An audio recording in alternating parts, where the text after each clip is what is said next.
Welcome to the September 10th, 2025 Planning Board meeting for the Town of Raymond. The board will come to order. The board does have a quorum. We'll start with roll call. Jackie? Jackie Sawyer. Stephen Clark. Greg Foster. Robert O'Neill. Mark Childs. And Zooming. Kevin Woodbury. This is a public proceeding, and unless the board specifically votes to go into executive session, you have the right to hear everything that is being said and to look at all the exhibits that are presented. Please notify the chair if you are unable to see or hear. The board works from a published agenda. We'll be considering tonight's items in the following order. We have the minutes of the August 13th meeting.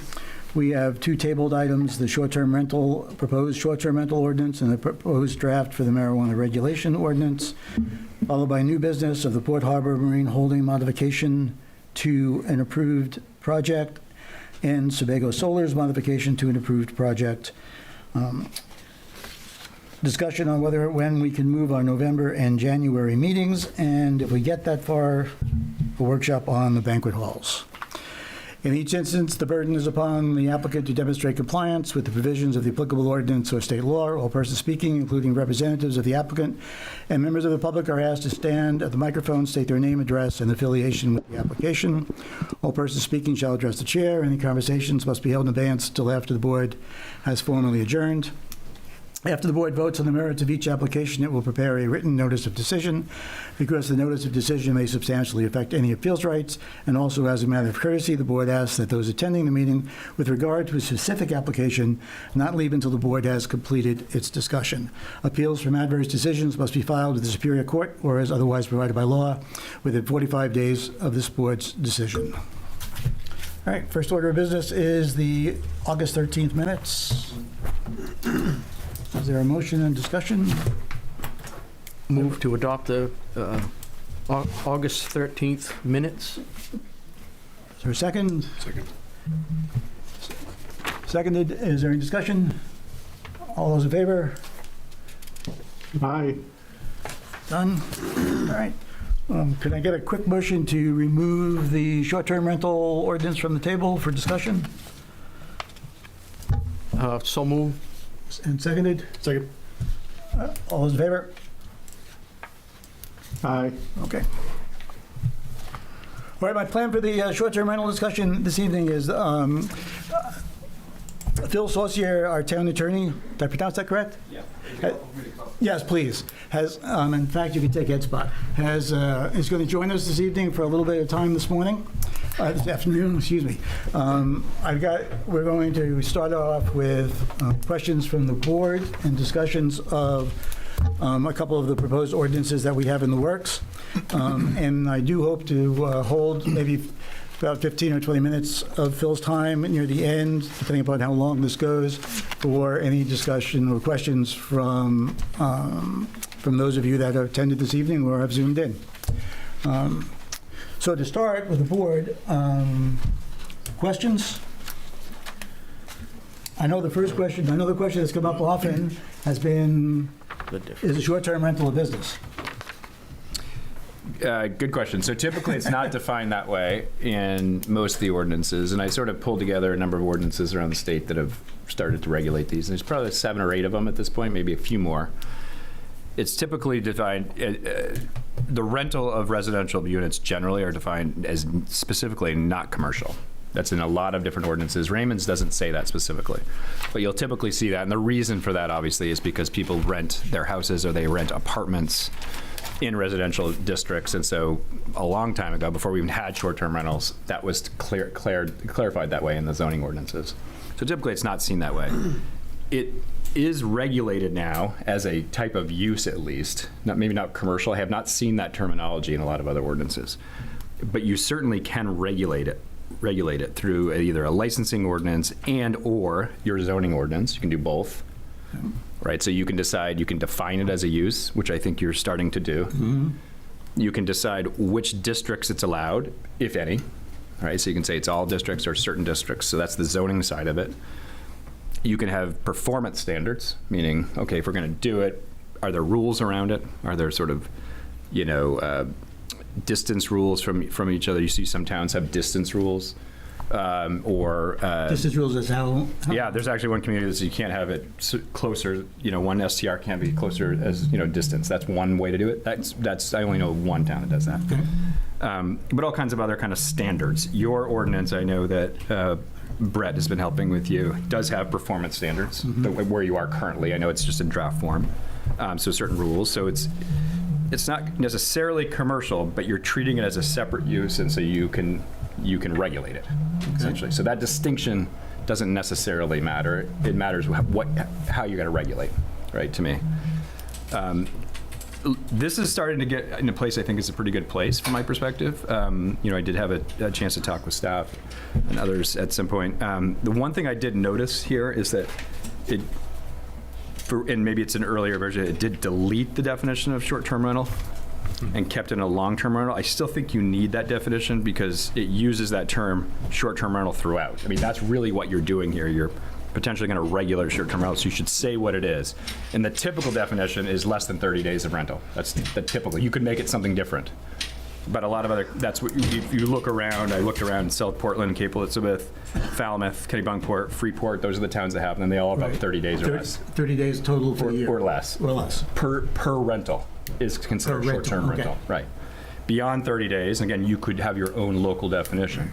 Is typically just seen as a traditional rental, right? Someone needs a house for a period of time, or they're renting an apartment to live in. But you need to have that definition, define what an STR is. So that's one comment I had. I think the rest of it is you left a spot here for fees. You can have fees for this. It's sort of a license in some ways, akin to a license. You're allowed to have fees. Any fee you charge for a license has to be reasonably related to the cost to the town of implementing that program. So in other words, what the main courts and legislature have said is you can't use fees to essentially raise revenues for the town. You can't use it as a way to tax. You can use it to essentially offset the cost of the program. So the code enforcement office work, the clerk's office work, you can kind of build that in, and you can look around and see what other communities are doing. I think you would ask me, could you have different tiers of fees? I think you could. Okay. You could. In other words, you could have sort of a STR 1 license versus an STR 2 license. One is someone who wants to rent a few times a year. You may want that's less onerous on the town. Or someone who wants to rent all the time. That could be a different fee. Okay. I think you could do that. You just define what that means. And can we have different restrictions or put in place for those different licenses? You could.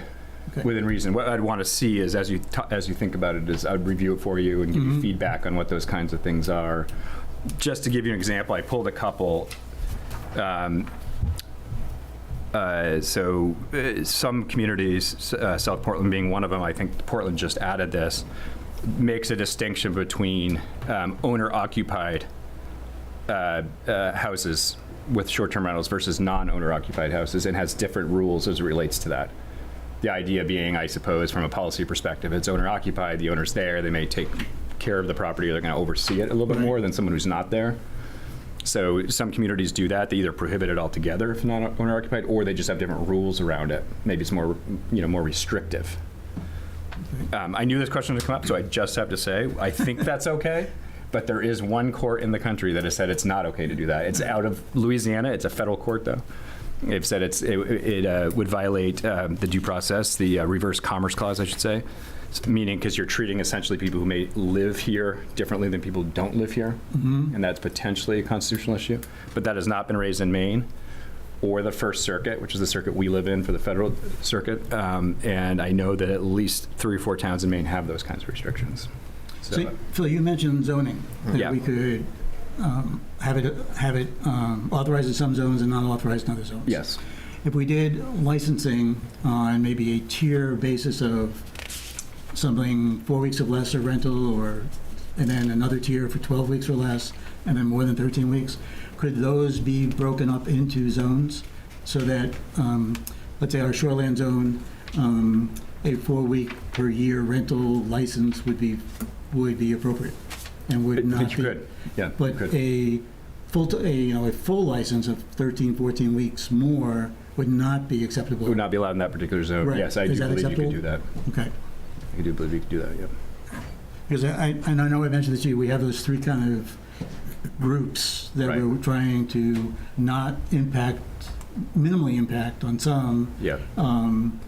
but have it tiered up so that we have more of a control over those that are, I'm going to use the word business, but those that are running it as. Or they're running it more often at a Right. minimum, yeah. Yeah, Yeah. and that's acceptable. Yes. Okay, thanks. How about somebody else? Well, speaking of zones, my question would be, could you do an overlay zone specific to STRs if we wanted to have a zone just for them? As Yeah, I opposed to assume you using the could. existing I zones? assume you could. I mean, you could. I shouldn't say assume you could. I think you could. The difference is, so when you do an overlay zone, that's when you're trying to determine, so you would be allowing them essentially, and you want to lay it over your existing zone. So but it may not be all of those zones. Is your Correct. point? Yeah. So you could certainly do that. That's allowed under Maine law to have overlay zones. You would have to treat it. It's a new zone, and so you have to make sure that the map is adopted as part of the amendment to the land use ordinance as well. Yeah. One of our questions that kind of comes up often is limiting or controlling the amount of individuals that are at the particular house for a rental at different times. Yeah. So, as an example, if we were to have, let's say, the traditional main camp, let's call it Tier 1, whatever, Yeah. and we would have a minimal restriction on how many individuals could be there during the day and that could stay overnight, and then have different sets of restrictions for a rental that's going to be Like a single bed rental or something. Well, no, versus more- like a party. Yeah, Potential, right, yeah. yeah. So that, I mean, can we say, it's, the standard has always been 2 per bedroom, is kind of the accepted. Yeah. And then we'd say, well, it could be 2 per bedroom plus 2 additional adults plus family during the day, but the evening, sunrise, sunset, whatever, would only be the max occupancy Have of. an occupancy limit. Yeah, you could do that too. We could as do well. that too. Yeah. Okay. And the one thing to remember is, and you can do all of these things, but one of the things I always sort of caution you is the more rules you put in there, the more you have to enforce them. Right. And so sometimes we put rules in place, but it's very difficult it's the code officer is going to be doing the job. Yeah. So just keep that in mind, that like it's going to be, a lot of these times, he's not going to be able to go around each of these houses, so it will be often complaint-based is how that usually gets reviewed, and that does its job too. People will report on people for sure. Right. But that means that the code officer's job will have to go out and look at it. That's part of why you have fees for these things, Yeah. because it will Right. cause more work. And then those fees can be adjusted based upon how often the rentals are, Right. right? Yeah. Yeah, you could have different classes, and then each year, as you know, your select board, typically the town meeting gives the select board the option, I'm forgetting if you do that in Raymond, to set fees. And so that could be looked at each year and what that is based on the intensity of use of your staff. Okay. Yeah. I think that was super helpful. Good. Yeah. Jack? No? You guys I mean, I have loads of more of a questions. question, but it's more of Hit a like, lot of how do them. you enforce a Right. limit of And how often it gets rented out? How do you monitor that and police that? I mean, that's a good question. I mean, so some of it will be complaint driven. Some of it is, there are tools out there that I know some of these towns use. You have to pay for it. But you would build it into your fee structure. There's companies that actually watch STRs. And what they do is they scrub the internet to see the listings on the various listing sites. I'm not an expert in this. I've heard people talk about it in meetings. Yeah. Your staff could call some of the towns that work with these companies, but it's just like a subscription service, and they actually give you a report. They know how many times it's been rented, at least if they're doing it online. Okay. So that's one way some towns do the enforcement. Actually, our permitting software reached out recently and said that they had all those tools. Is that right? They probably saw somewhere that you were talking about that. They didn't even know. Okay. They were just cold calling. And Okay. they have a scraping tool that goes Airbnb, VRBO, and it pulls all that information in and Yep. helps with There you go. enforcement. So, yeah, I knew that. Yeah. Okay. It's always a business is kind of figure out how to have a Yeah. business. Right? Right. So then, happy to review drafts again too. I know you guys are getting close to moving something forward, but you guys can email me and I can send red lines or comments. Yeah, no, I appreciate Yeah. the last ones around. Okay, good. I think we'll incorporate most of the suggestions. Good. Yeah. All right. Mark? Come on, Mark, you had loads of questions. Yes. Oh, I know, I want to reduce the regulations. Less questions, less regulations, so I'm good to go. I think we've reviewed quite a few options here. We've reduced some, got good answers. I think we can move forward now. Okay. Yeah, that was a lot faster than I expected. Well, I guess I got a specific question. go. Oh, sure. It's more, the part 5, where am I? C5A, public health and safety. Who decides whether there's a public health or safety issue? And I'm just wondering if there's an opportunity for people to take advantage of calling a safety situation just to interrupt somebody's ability to rent their STR. Yeah, that's a very good question, and we may want to put a little more definition around that. So typically that will be calls of service, so either in this case, the sheriff's department or the fire department, or there may have been, because you're right, you don't want it to just be someone had issued a complaint, but there wasn't a there. That's not fair to the owner of the property either. But as defined, yeah, it says public health, safety, or welfare issues which occurred on the premises during the immediately preceding year and were not satisfactorily resolved and are likely to recur. So maybe we could tweak that a little bit to suggest maybe there's a code violation, there's a public safety call for service, that kind of thing, versus just a broad. There needs to be some type of investigation into the complaint. It's gotta be before it's issued as a measurable. complaint against the. That's right. Yep. So that's a good point. We can do another round. Once there's another round, I can provide some comments. Yeah. Okay. Brett, do you have a question, Hal? No, just really, I think a general comment. I think in terms of like long-range planning efforts, currently right now there are no standards that the town has, and I think we've heard a lot from the public in terms of trying to find a middle ground. And, I think we're close, and I think what this is really is a starting point. I think it's a great place for us to build upon and really begin collecting that data like we've talked about. That way we can move forward and kind of continue to build upon this document and make it a living document to really match the needs of the town. So I'm proud of the work that we've put into it, and I've loved the passion from the community on both sides. So I'm really looking forward to continue working on this, wrapping it up. Okay, is the board happy then? Okay, so I will open it up for a couple of questions from the community. We're not going to take up a lot of Phil's time. Yep. Be silly to say no. You love me. Come on. Jennifer Danzig, 38 Pulpit Rock Road. I just have a quick question. So a lot of our town is private roads that are maintained by the residents on the road, where we have private road associations. So what I've heard in other communities, especially those of us that are on private dirt roads that are on lakes, et cetera, when you have a lot of turnover of the STRs, right? A lot more people than you would normally have if they were residential, and they're doing damage to the road, and that requires more maintenance. And now the road residents are having to assume the extra cost of the STR owner who's making money on the rental, whereas the other residents aren't making money on the rental, but we're having increased costs to maintain the road because of the increased activity and damage. So how would that work? Like, I know that the town can enforce fees. Yeah.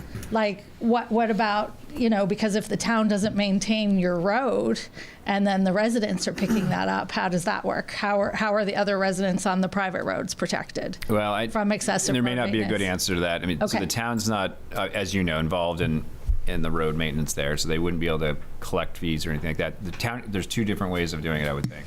One is the town could, through its ordinances, decide there's certain areas that STRs are not appropriate, maybe because of the condition of those roads, or maybe when you're doing your zoning and you're looking at where they belong, maybe they don't belong in certain places for the reasons you just articulated.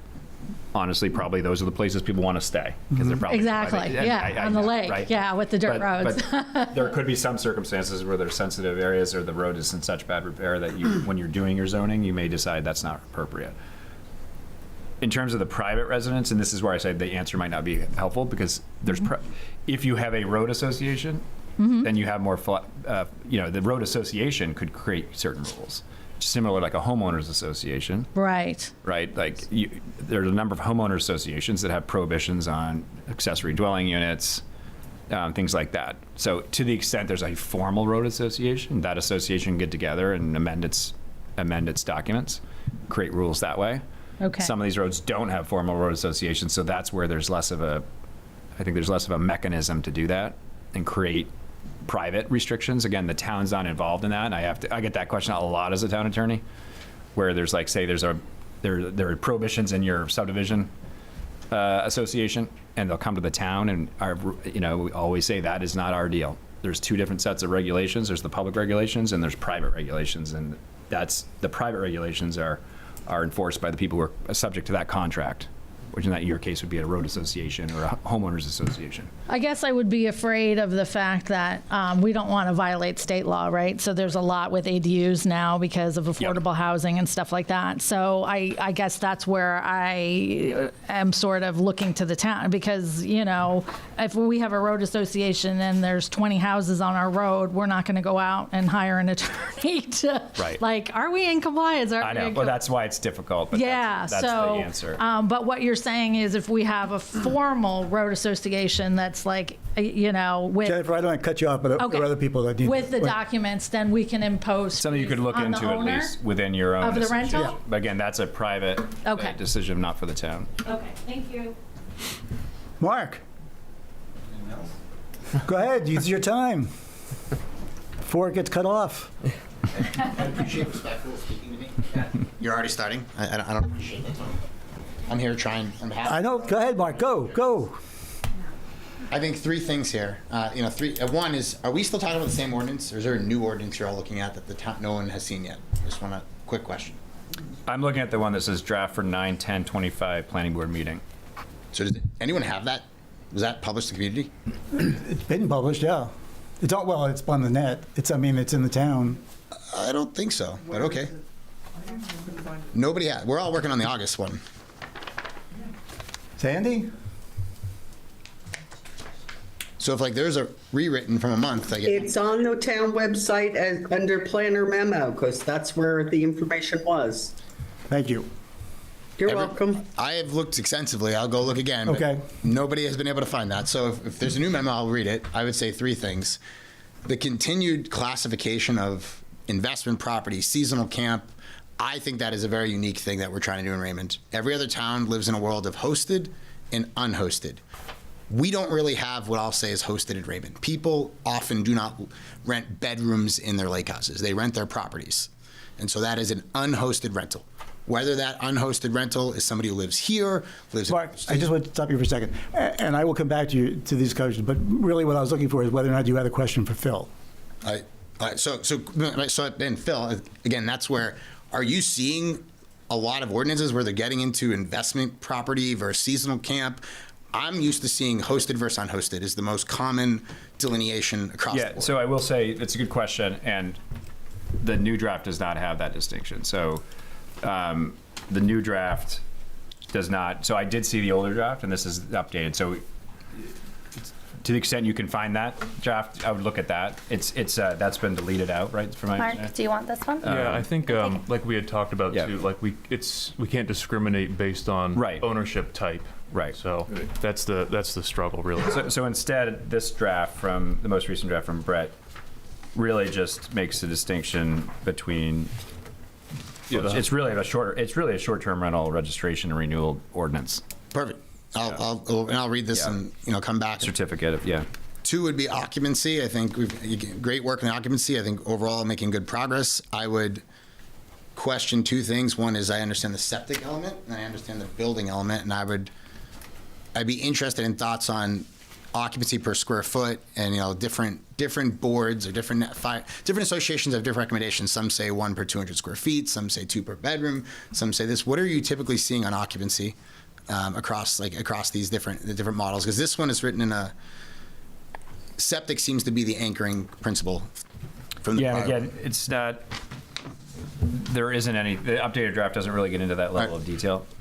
I don't see that. I'll be honest with you. That's not something I'm an expert in. That's something I usually work with the code officers I work with on that. or the plumbing inspectors in terms of what's appropriate for a certain number of units, for example, a number of occupants per building. And then I'll read the last one. I think violation-wise, have you seen a lot of towns struggle with this, what will become a community violation nightmare? Everyone's filing complaints against each other, and it becomes how are you seeing that? Like, I haven't, handled? I'll be honest with you, I don't get a lot of those questions. I don't know if that's not because they're not happening, though. It hasn't risen to my office. Where we'll get involved, obviously, we help with interpretation of questions that come in on violations. If there's ever a actual violation that needs to go to court, we're asked to file those. I have not seen one filed as for an STR, personally. I mean that there isn't one out there that someone's egregiously violating an STR ordinance, but we haven't prosecuted one. Okay, I'd strongly say as we continue this process, that has got to be a really big consideration of how do we, and I think we just mentioned it, not have unsubstantiated mass complaints, because that will become a thing. But I'm going to read this. I would, broader topic. I think we've got to do better on document management. Nobody in the town can find documents on the website. It's a nightmare. It should just be posted in the agenda, in my opinion. So the agenda doesn't have it. So I looked all around the website. I did not see an update. You should just give Sandy a call. I will. Yeah, she'll tell you right where it is. I don't think a lot of people know where it is. Go ahead, Peter. Peter Levitt, 2 Levitt Road. Phil, just a quick question. In the current draft, does it address ADUs with respect to parking? No, in the ordinance draft? The only parking piece of it was under our performance standards, section 4C, where we referenced the land use ordinance. For, I think essentially that one was like the multifamily living standard for off-street parking required. So then our current ordinance basically says for a dwelling, you have to have 2 Correct. parking. So that would also be included if an ADU was used as a short-term rental, according to the draft you have now. And yet state statute says you cannot limit parking in an ADU. So that was a question I had. Thanks. Yeah, I don't see that in this current draft, but it's something I can look at. Yeah. Because if we want to get the governor upset.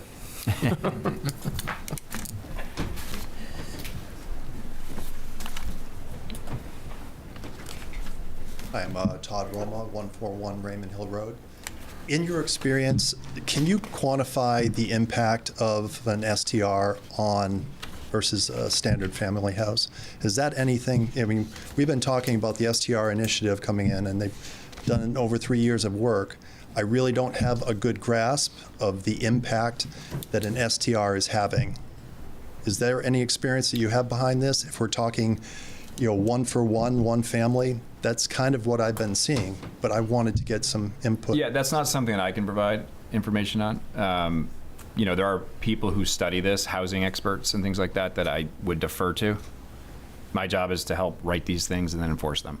So I'm not a policymaker, right? So the town is deciding the policy. Do you want this kind of regulation or not? What I hear, I can tell you what I hear. The rationale for it is some of the same rationale I'm seeing in yours, that there's at least a perceived impact. Whether that's measurable or not, I can't tell you that. There are a couple housing reports that the legislative committees have done through LD 2003 and 1829. They're on the website. I've read them myself. I wasn't part of those committees.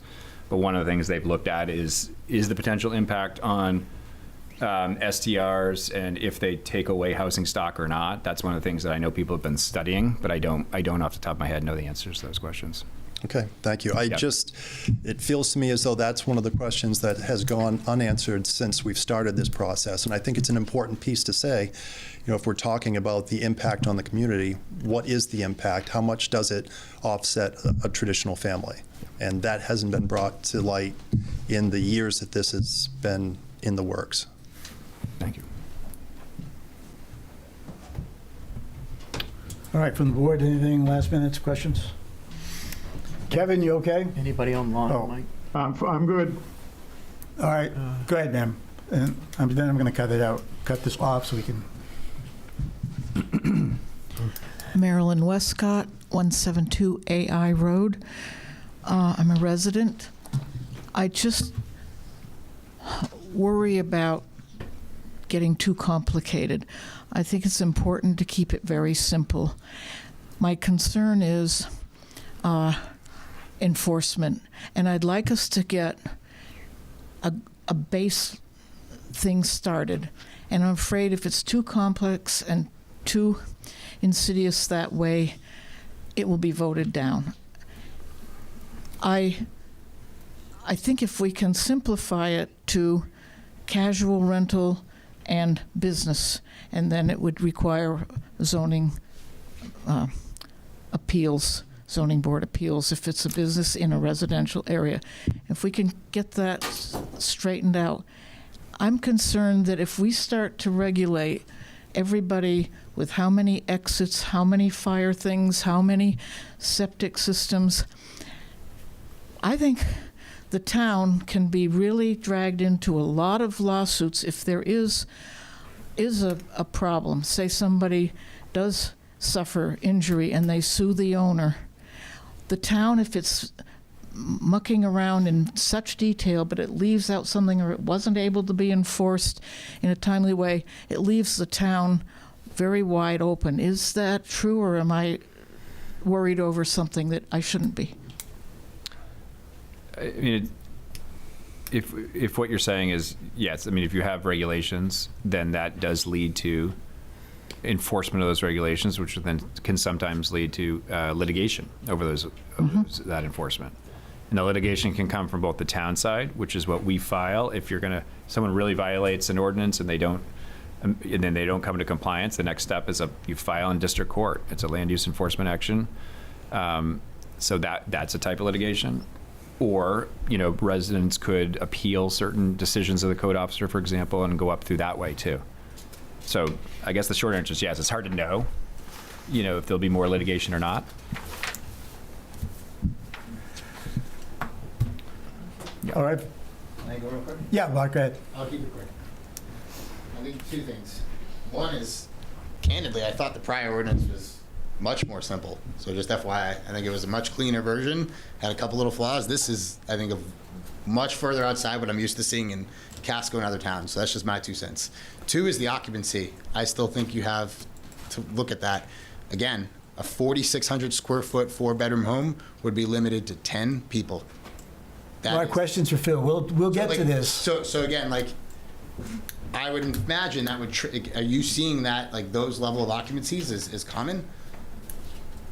I can't tell you that I have, but again, I wouldn't. It seems like what you're asking is there's a policy question in there, right? Which is, does the town want to do those or not? That's up for you guys to decide at the town meeting. And then secondly, what is the appropriate number based on the septic system, right? Which is really a code and plumbing question. There's sort of two separate things. And on that, I think we're going down versus up versus what's either straight septic or it's not. Yeah. So if you have a bigger septic, you lose. You don't get the extra 2. But if you have a smaller septic, you get penalized based on the way this is written. So that's a level of detail you guys. And you've eliminated the waiver section. So that gives us no recourse to go ask for conditional use, which again is a challenge. All right. I was really going to get rid of the waivers. Yeah, I can address that if you want me to. Sure, go ahead. Yeah, so and I actually don't have it in front of me, so I can't remember exactly how it was written, but my concern with it was that it was essentially allowing, was it the, who had the authority for the waiver? I think it was the zoning. I don't think it was the plan. Yeah, it was the planning board, that's why. Yeah. So in essence, it would allow the planning board to grant waivers from these standards, which are in your land use ordinance. And under state law, and arguably they can do some waivers, but under state law, only the zoning board of appeals can grant variances from land use ordinances. And so that was one of my problems with it. The other issue is if these are really just performance standards, it's not a zoning issue. In other words, the planning board should never be allowed to allow a use in a zone that it's not allowed in your land use ordinance, for example. Sometimes the performance standard will be waived, but if you are going to allow waivers, you need to have very clear standards on what the planning board is going to apply, because you don't want planning boards, and this is not me speaking, it's the Maine Supreme Court speaking, you don't want undue discretion, because then you actually get into favoritism and potential discrimination. You want people to know how to get a waiver, what to apply for. That's what you want to know. You don't want to just because apply and then they like you, they don't like that person, right? That's what we want to avoid. So you want very clear standards. So we can maybe look at that, you know, if Brett wants to, if you want to continue that kind of thing, we'll just have to refine that waiver. Yeah. Okay. Well, thank you, Phil. All right. Appreciate it. Head home. Thank you for coming. Thanks Yeah. for having me. Okay. Have a good rest of your evening. You good for tomorrow? Yeah, pretty free tomorrow. Yeah, definitely. Yep.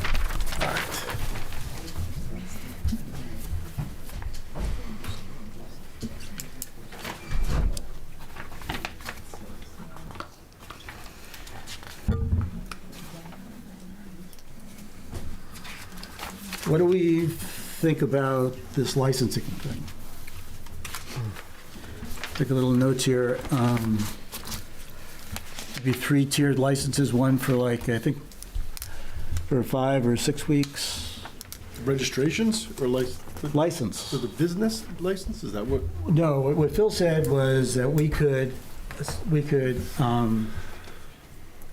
so in order to do a short-term rental, you get a license to do that short-term rental. That's the term that he wanted to use? Yeah, License? Okay. And we can establish the parameters for that license however we want, and we can have more than one. So we would have the license that basically would encompass the traditional main camp that rents 4 or 5 weeks, during the summer. And we would have a license that would deal, let's say, with maybe a 13-week or less rentals. And then a third license that would have the 14 weeks or more. And we could then have various tiers. One of those things that, and to what Mark was thinking, is one of those things that the larger license could also then would be most likely be the larger homes, which could also have more of a leniency on max overnight occupancy. Right. Right? Yep. But we could still put those regulations in, whereas the traditional main camp that rents 4 or 5 weeks, a year, that's probably not where the parties every weekend are, or where the mass gatherings are, or if they are, they're only 1 or 2 weeks, right, out of the year, where, so because they're not rented that often, so that wouldn't, the impact wouldn't be there.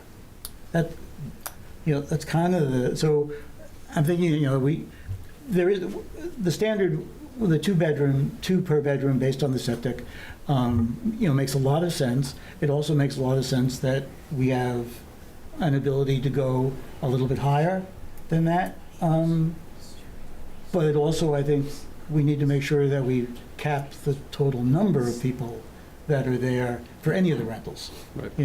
And I think that's fairly easily done. And we talk about kids and the infants, whatever. But if you go with, its back occupancy is two per bedroom, and you have 2 additional or 4 additional adults, then you have 2 additional families that can come and spend that time at that rental, Right. during the day. And, I don't know what community feels, but personally, kid noise is kid noise, that's kind of like the most enjoyable noise, Yeah. as Sure. opposed to, I think it's enjoyable noise, but as opposed to, the rowdy party that's going through the second keg, that's a different type of party, in my opinion. So it doesn't matter to me if a lot of kids are there, but that's kind of me, I pretty much agree with that, tiering it out to a point where, again, if you have a house that's over 3,000 or 3,500 square feet, you're on 4 or 5 acres, and you happen to have that frontage, then obviously they shouldn't be treated the same way as your 1,000 square foot camp that you're trying to put 8 or 10, 15 people in. Right. So maybe over a square footage, there is a bonus per 2 people, because you got to figure about pull-out couches and stuff like that. But again, there needs to be a limit because the septic is either 4 or 6 bedroom, 3 bedroom typically. Right. So we need to keep that in mind as well. And some max occupancy Right. limit. Yep. Yeah, Jackie? Yeah, I was just thinking, rather than trying to enforce how frequently a place is being rented, doing like seasonal versus year-round as a differentiation between a licensure level, that will obviously limit how many times it can be rented in a year. But size could also be a factor to consider rather than like volume of rentals, but maybe looking at either one of those two thresholds. I mean, seasonal as in the number, that's, you'd still be. Seasonal is something that, either pulls lake drawn water or I doesn't see. have a You're heat talking about source, like the basically. property Oh, itself. gotcha. is- Not a Okay, year-round I'm sorry. camp. Yeah. Yeah, yes. Yeah, not a year-round Right. occupied Yep. camp. Something that might be working off of a sistered septic system with a neighbor, something I Yeah. know that's pretty common. Right. Yeah. Yeah. And those are typically used, differently, I would say, than, Okay. year-round. So the way the license would work, if someone wanted to establish an STR, Right. they would go to get the license, and at that time, they'd meet certain criteria, and you would assign a number of occupancy based on that household size, acreage, and any knowledge of the septic is, No, I think we would have it, that would be like Jason's job. I mean, we would have it set up as 2 per bedroom with the 2 adults, the basic. And then if an individual comes in with a square foot home, a brand new 5,000 square foot home, then that's justification that Jason can up that limit, up the number that can stay there. But I think it should be on a one-time basis because, I mean, you are increasing above the septic system. So no matter, I mean, it's okay to increase above the septic system maybe for a week or 2 weeks, but it might not be okay to increase the septic system for 52 weeks out of the year. Now, that's exaggeration, but I mean, that's what, I think we still have to have that cutoff for our system. And then but have the option that people can have, have more people there. I guess my question was more like, someone can use their judgment to establish an occupancy number based Yes. on. Yes. Yeah, that's all. Right. And each individual STR unit would have a Yes. number assigned as a, yeah, As max. yeah. I'm just thinking of the process. Yep.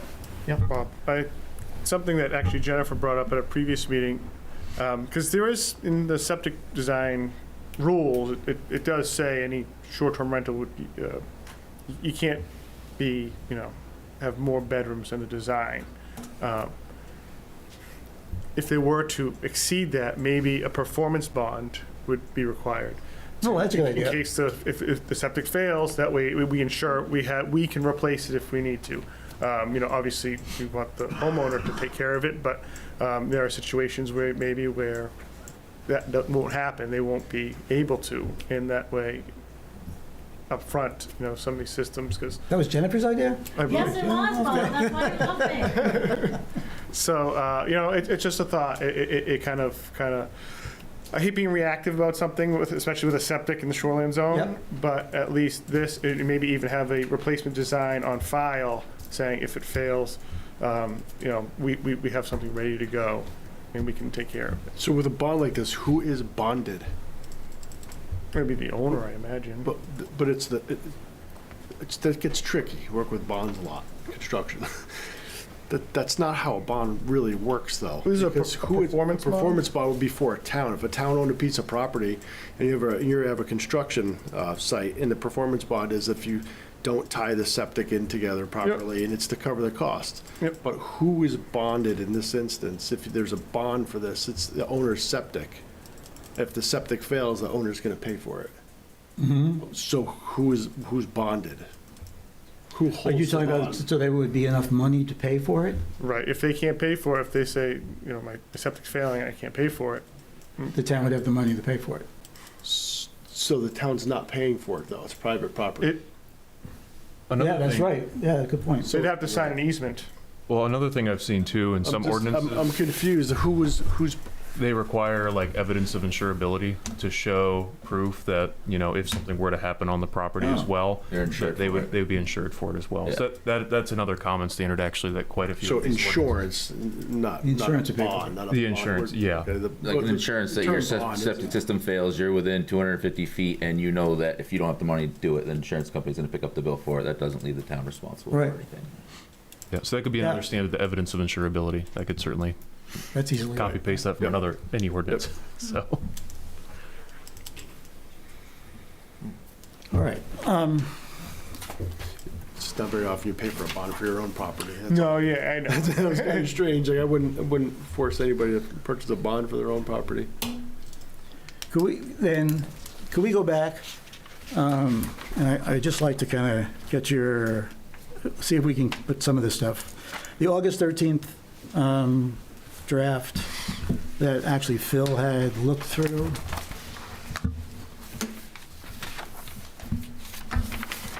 Are we able to ask a question before you move on? No, but you will be able to ask questions as soon as we get something done. Switch glasses. So in section 4, those performance standards, can we just agree that the base occupancy limit is the 2 per bedroom, and delete out all this stuff about extra guests and +2s, and that's in there? Just leave that occupancy within short-term rentals limited to the maximum of 2 overnight guests per legally permitted bedroom, period. Could we say that, or as many bedrooms as the septic system is designed Sure. for? Yeah, Okay, Yeah. so it's like one or the other? right. Whichever's greater? Whatever's greater, that's fine. And, okay, is that, all right. I'm gonna take that as a yes. And then I'm thinking we could add I, which would read something like daytime occupancy, sunrise to sunset, is limited to a maximum of 4 adults over the established occupancy limit for the property. And that allows at least 2 families, right, to join in. We're not getting into the kids mode. It's 2 adults. Is that? Are we allowed to leave any judgment on Jason for stuff like that? Like, again, on a big home, 4 Yes. more people? I think we'll get to that to the license. Gotcha. Yep.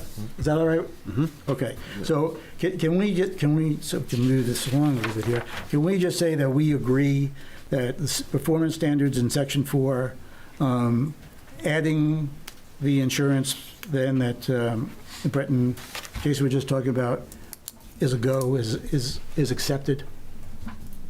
Yeah. Is there any objections? The only thing I would say is, do we want to have a replacement system designed on file? Or you're just going to just say, if the septic fails? Yeah. They're going to be responsible for the new design let's not and make the it septic. Based on current Yeah. system. Yeah.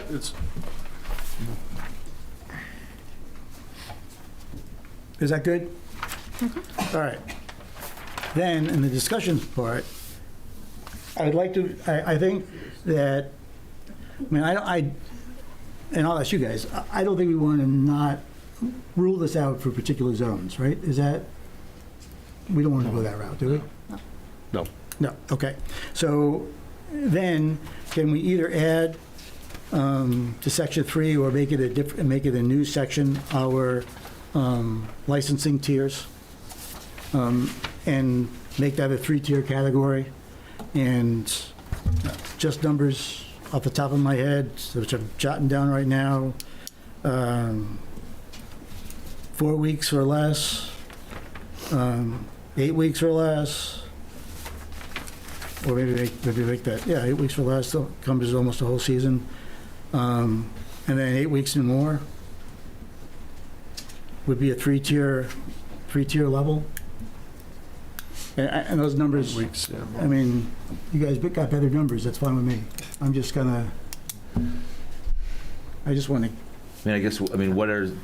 do you see what the average is on these every year, the new ones that are being built? We have no idea. History on it. Because we have nothing to pull from. Right.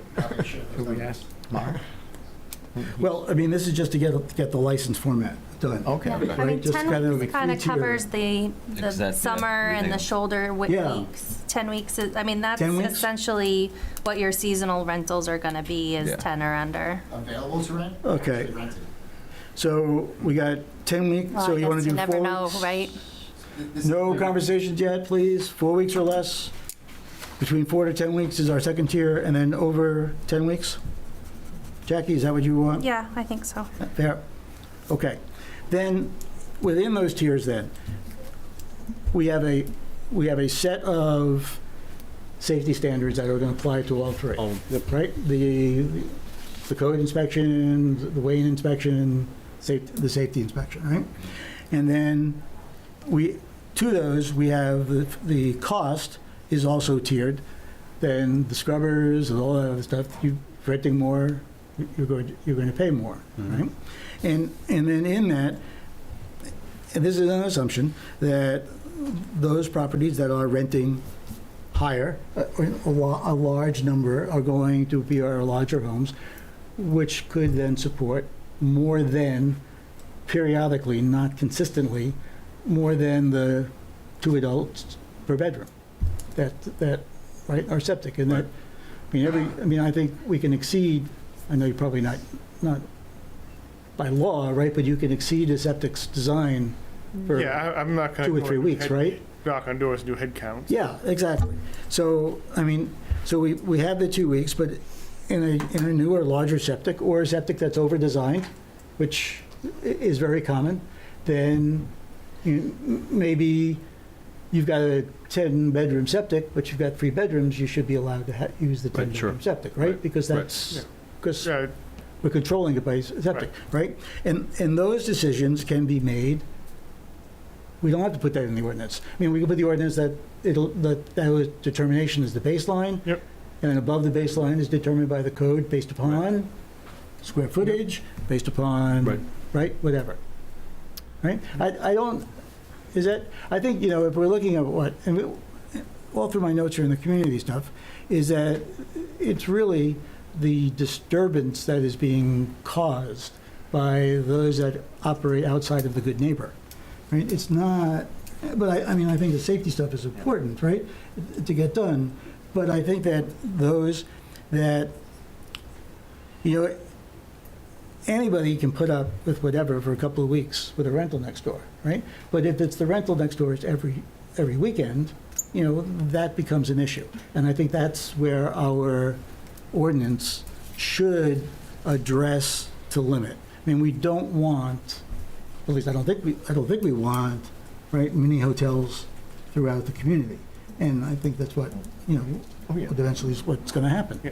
I'd say the most prevalent complaint I get is driving too fast because they're afraid that a child is going to get hit. Yeah. And that's, I can guarantee. Obviously safety in someone's house, but somebody else's kid getting hit by someone, that's what I hear more often than not, by far.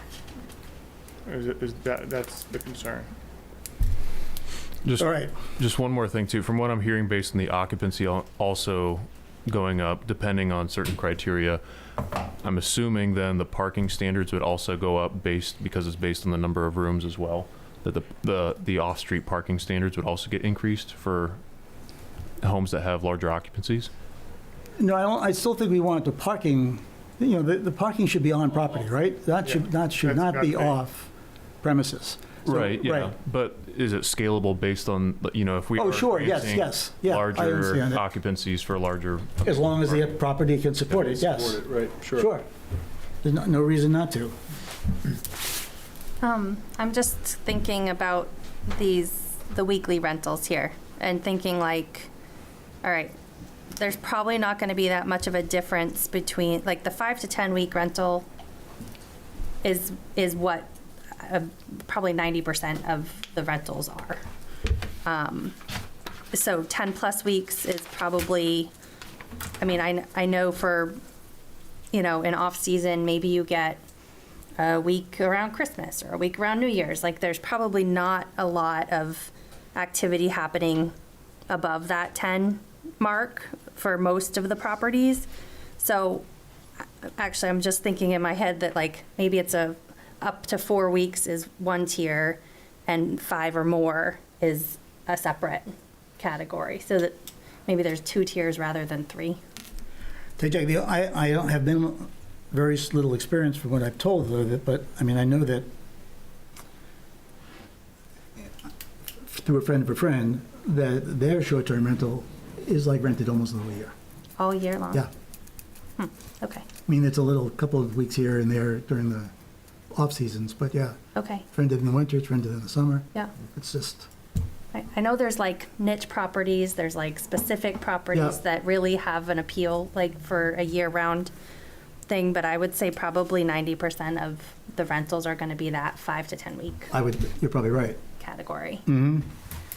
Yeah, I think, And that's probably the ones that are causing the most trouble, disturbance. but I think, yeah, yes, but I think with our max occupancy and our limited, we're gonna get, we'll hopefully have on the books what we would need to have on the books so that if in fact that's occurring, it can get stopped, Yeah. right? And we still have, Brett still got in here the renewal of the license, right? Three incidences, and you don't get your license renewed. Yeah. So Yeah. I think that's fine. I forgot to ask Phil whether he had an interesting comment on you can actually limit. I think that was actually somebody's idea. You can actually limit the number of short-term rentals, space-wise. You got to have. Yeah, per half mile, you mean distance from. Yeah. Yeah. Yeah. Didn't you mention one town that did that? Mm-hmm. Yeah. Yeah, I just thought that was interesting. Bob, there's just one thing I was thinking about. It's 4 weeks or less, 8 weeks or less. I think it would make more sense if it was up to 5, up to 10, over 10. Got it. Because that leaves 9 and 5 missing. Well, you just don't get the. You just can't. If you want 5 weeks, you just can't. You can't get a license. Catch that, Brett? Did I catch it? Yeah, yep, I got it. All right, so from Brett's new draft, latest draft, is there anything from there that we want to pull into his older draft? Or do we want to pull this stuff we just worked on from the older draft into the new draft? Well, we didn't, do we want to just include definitions of hosted and non-hosted? I mean, doesn't mean we have to create regulations around them at this point, but if we have a definition of what they are, then It would help At collect some that point. data. Yep, if Yeah. nothing else. Sure. Favor of that, yeah. For Just defining future. them. yep, just define them.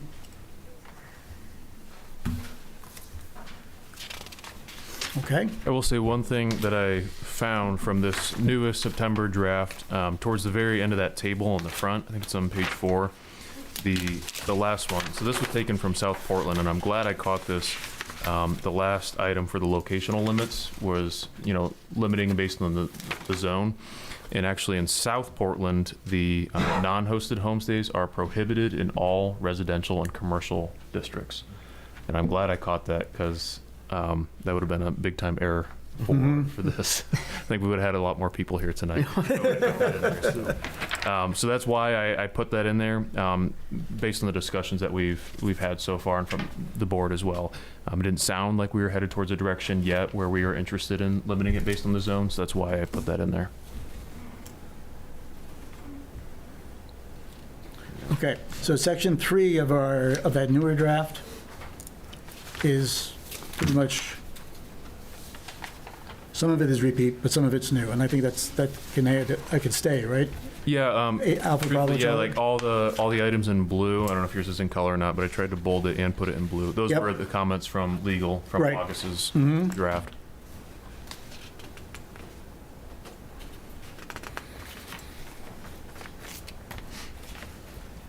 Okay, do we have a short-term, a close to final short-term proposal? Ordinance? Everybody pretty good? Pretty good? Kevin? I'm good.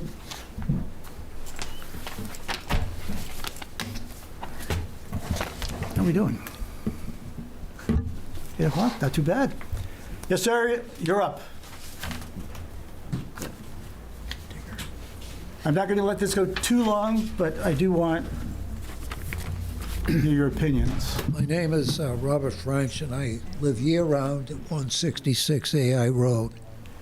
Whatever you come up with for rules and regulations, I followed the shoreland zoning lawsuits over on Lake Sebago, and the town was very happy to get their $500,000 back with a clause passed by the state legislature that required the contractor reimburse the town for all their legal expenses. Could you put in something similar here where the town is probably going to be reluctant to get involved in a lot of civil complaints? So that if somebody brought a case against the short-term rental and they go through $7,000 of legal expenses and the guy's found guilty, can you make it so that he's made whole for his expenses? I don't see where this is going to be a problem, having that in your ordinance. Well, if it's a violation that the town decides is a violation, then they will pursue it legally through litigation. It wouldn't be, if it's an individual that's going to bring it up, then that individual would be responsible for the costs. It wouldn't be the town. There's no way you can make that individual get reimbursed for the expenses that he incurred bringing the suit against the short-term rental. Well, I think usually that's a court issue. That's a court issue, yeah. Would, assign the penalty. They would be responsible for paying back whatever expenses were incurred to pursue the legal matter. So usually, that's kind of like a court settlement type piece, rather than something that would be more appropriate in an actual ordinance. For what I saw in that past example was that violation after violation was never brought to court because it was just too expensive to bring in the first place. And the town of Raymond said, that's it, we're going to bring the case. And it went up to what, $500,000? And the town got their money back. But how many, the state passed that ordinance to allow small towns, especially up north, to be made whole because they just didn't have the money to bring the suits. So if my neighbor is violating whatever the rules and regulations are, how do I get some recourse through the enforcement? You will eventually be able to go to code enforcement, and the town will enforce it if they decide it shouldn't be enforced. So then I have to sue the town for them to do their job. All right, sir, I got to move this along. Thank you. Yeah, Mark, go ahead. I really appreciate all the work the group's doing. I just think, as I don't know if you own short-term rentals, one is, how are you going to define available to rent versus rented? And then two, if owners don't manage their settings on these platforms perfectly, they will be in violation. So Wait, say that again, that second thing again? So my property's listed. Right. Airbnb and VRBO. So if you're Okay. saying, if I'm an 8-week or a 10-week property, Yeah. is it the number of nights I'm rented or the number of nights I make it available to the public to rent? Oh, that's a good question. Exactly. Yeah, and I would say that's a really good question, Mark. We have to find out how these companies that do this, that are going to give us our It's going report. to be brutal Well, to it's manage not, this. What if I go from 9 weeks and 6 days to I get that one extra rental? Is my license changed? Do I have to go get a rechange of license? yeah, other than the gentleman in the blue is going to sue you. This is, again, I don't No. appreciate sarcasm. Like, we have serious, Mark, I understand what you're saying, but I don't have an answer to This that. is just, we've got to, I have the same concern, okay, and that's what we're talking about. I was going to bring that up, and if we're 1 to 4, if you want to rent one more week, is that a new license? So that's the question. That's why the answer is yes. So 1 to available to 5. rent. So you have historical data, correct, on how many We weeks? average between 110 and 140 nights a year. So so With a full summer, shoulder weekends, and a Christmas and Thanksgiving. Dead from January to March. So your historical data can point to how many average weeks you rent a year. Correct. Then you'll fall into a category. But if I exceed that, It's like, 10 are they going to plus. violate me? Well, no, because you're 10 plus. Yeah, if you get into the 10 plus, then you're covered. I know, but this is where we could But how are you going to govern this based on available marketing data, available to rent? It is going to be a lot of. I'm talking full-time employee here to go monitor these platforms and sites, understand who's renting what, and it's also hard on the owners if we make a mistake. Like, these listings are all automated. You have to manage your calendar. Like, it's a lot of work. So, like, people who are, if not me, the other seasonal renters who rented just for the summer, if they screw up their Airbnb calendar, are they going to get violated? Because all of a sudden their property is available to rent all year. They didn't press one button. They didn't manage one thing.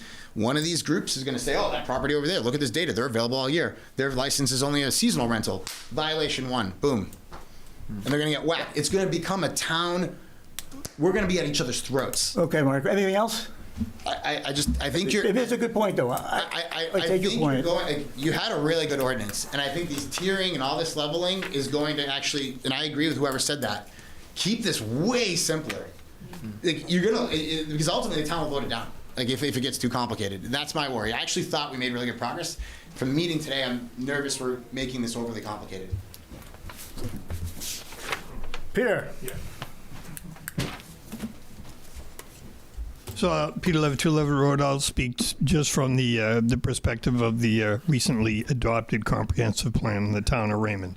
And what we found out on that committee and what is included in that plan is the town needed to set up a system, much as Brett had mentioned, which is simply to get the data. We need some metrics. We got metrics from the consultants, and what they used was Verbo and what's the other one? Whatever it is, Airbnb.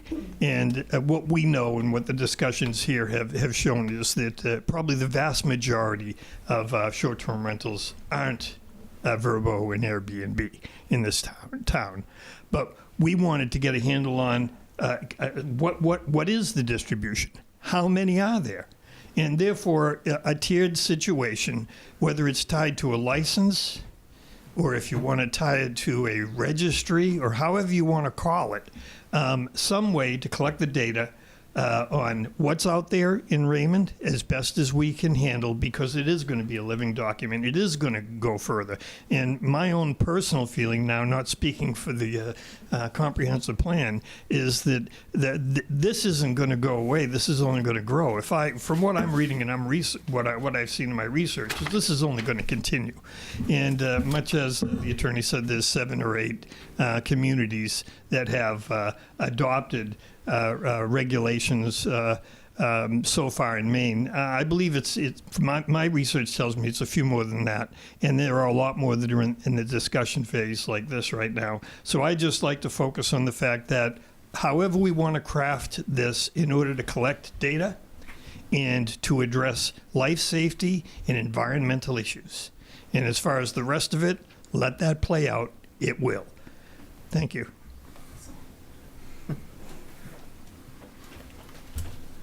Okay, we do have a really full agenda, but is there somebody else that would like, ma'am, you wanted to say something earlier?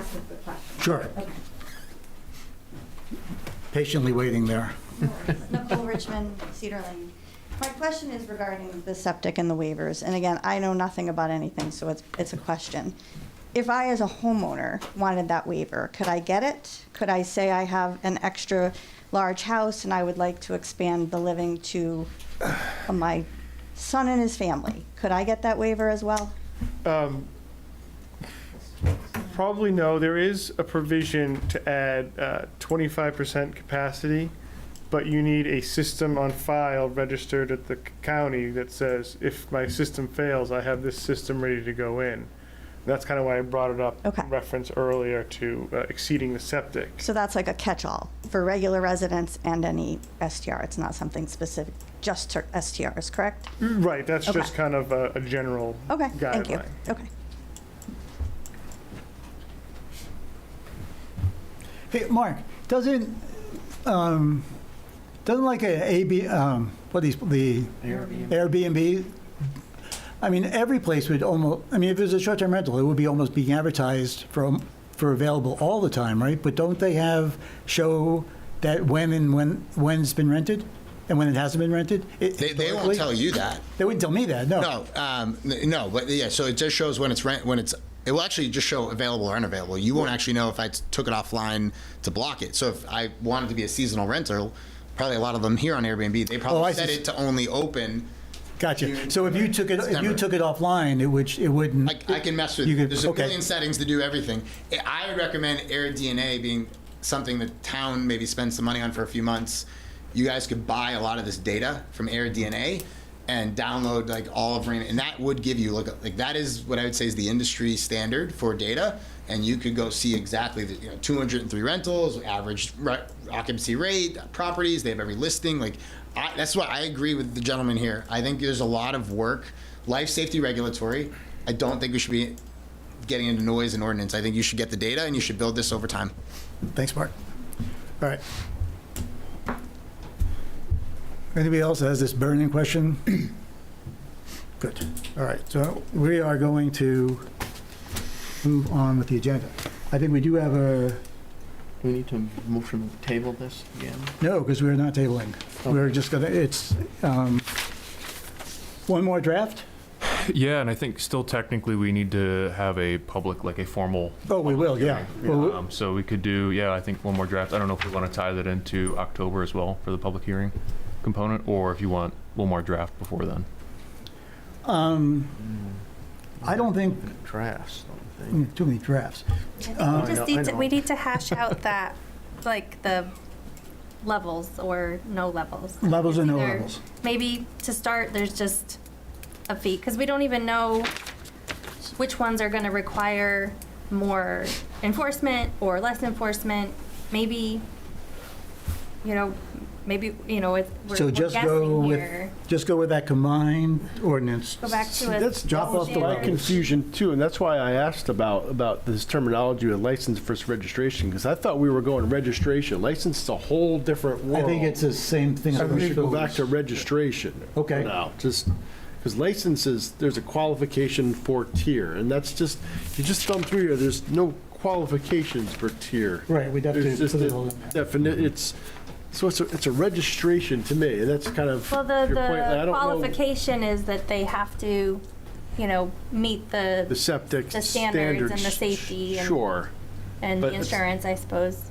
It's semantics, but I just But- get stuck on like bonds and license it, like Yeah. it's not a license, you're not, it's a registration based registered, on, so if it's a registration, then you just, that's for data points for the town, for their DNA to find out who owns what and how many occupants, and you have to be registered. So you want to just leave that licensing stuff out for now? I just, yeah, Okay, maybe. I feel that that's, Yes? Yeah, Yes? it's always something we can revisit Yeah. once we have more information. Okay. yeah.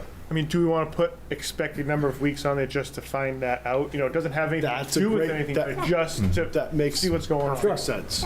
Yeah. Perfect sense. Yep. And I guess how would we start getting this artificial intelligence to start counting all this stuff so we can figure this out? Your DNA is a It's gonna count Raymond, Wisconsin, though. You never know. Right. Ask the owners to get the data annually. I was going to say on our application form that we had drafted, there's certain like check boxes on there that we ask, is it owner occupied or non Yeah. occupied, that kind of thing. We already talked about like building in, the fee structure around the cost that would use whatever it is to use the AirDNA site, like those kind of things too. So, yeah. Yeah, see, the fee structure was one of the reasons why licensing is that we could spread the fee structure out. It sounded like we couldn't adjust it just because we wanted it to be more based on what the manpower it would take to process the registrations or licenses. Right. So it would have to be a set fee. Maybe I misunderstood. Oh, no, it could be, I specifically, It could be, yeah, it could okay. be. We could also look at impact fees, which doesn't have to do with, the Yeah. administration, just, obviously, not we went to private roads, but, on public roads, if it's increasing usage of town resources, recouping that money to kind of pay for those resources through impact fees is something that could be looked at. Not right away. I'm out on that one. I don't see if there was a single family home that housed 5 people and 3 families were in that unit at one time, that increases the frequency of the road use, and that makes sense. But if one home has 5 people in it, and every week 5 people are using the road, it's not being overused. It's being No, but we're used allowing for- more so that's what- people. We've already allowed 4 adults, 2 extra people, so we are increasing. To me, The we are daily, increasing somewhat. I don't know what that degree is. yeah. But I get the sense that it's used a little bit more intensively. I think, if somebody is on the lake all year round, they're using their boat, but somebody comes up for their week, if they get a wake boat, that's putting waves onto the shore, that is I creating think there's, impact. that yeah, needs to my be opinion addressed. is we get, assuming, I know everybody that owns a lake house has family, friends over the lake probably every weekend. So that increases frequency, and then the guests don't have to pay to fix the dirt road. So I think this is just getting kind of granular at this time. I think we'll start with a good registration fee and see where it goes, collect data, and then go off the complaints. Okay, timeline. If there is any. Do you want to, Brett's going to put these two things, not yet, you're going to put this to draft, the two pieces together. You're going to leave out the licensing. Yep, I can do that. You can do that. In the next 10 minutes, in an hour, and, Well, I guess when do you need it by? Not to. well, actually, so the time, if we go with a draft, and Brett puts this all together in a draft, and we tackle this draft again next week, right, next month, then we're going, if we make any changes, whatever, right, it still has to go to legal. Right. Right? And then we're still down another month. Yep. So we're down about 3 months from now before we're actually getting anything accomplished. Right. Right? If we are comfortable with the draft, with the combining the two, Brett can put it together. He can send it to the legal, and they can come back to us in legal. Now, if Phil can turn that around and we can all get it next week, that would be perfect, because then we could just smooth it out and we could have the public hearing the following month. But if not, if not, the danger is it's going to drift. Yeah, I mean, in terms of content to actually edit, there's not a ton based on the September draft, other than like the largest really being the definitions. You know, we're keeping, you know, how we separate out the hosted versus unhosted, adding in back the short-term rental definitions as well. Like we had talked about, adding the public safety calls for the renewal piece of it, and then adding in evidence of insurability, and then the occupancy, changing that to 2 overnight guests per legally permitted bedroom, or the capacity based on the septic design, whichever is greater.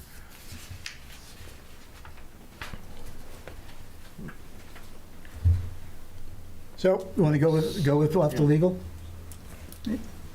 Yeah. Yeah? I'm good with that. Kevin? Yep. Kevin nods. Kevin's still awake. Kevin nods. Okay. So if you could, and if you could, whoever you're going to talk to Phil, see if you could turn that around so we could have it back. Sure.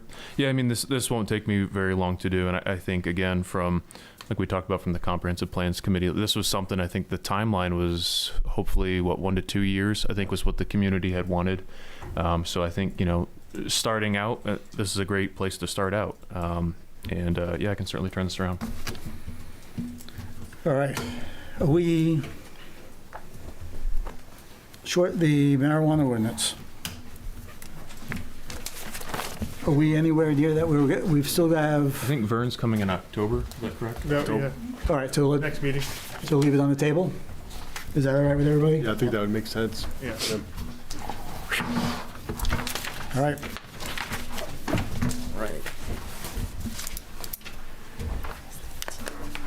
Rob, you still awake out there? Back there? We're still there. Darn it. If I can stretch this out another half hour, will you leave?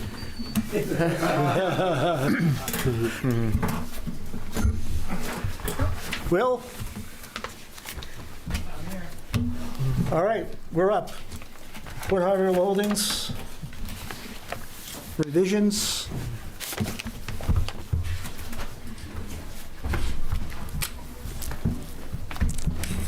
Yeah, I don't know how many of them. I'll just put them up against the chairs here.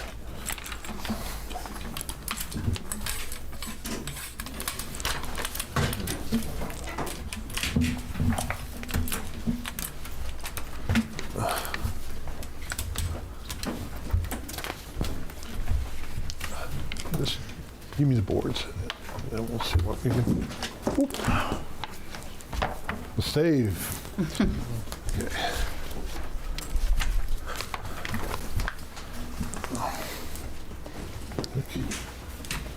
I'm just gonna. that one. Good one. And that one.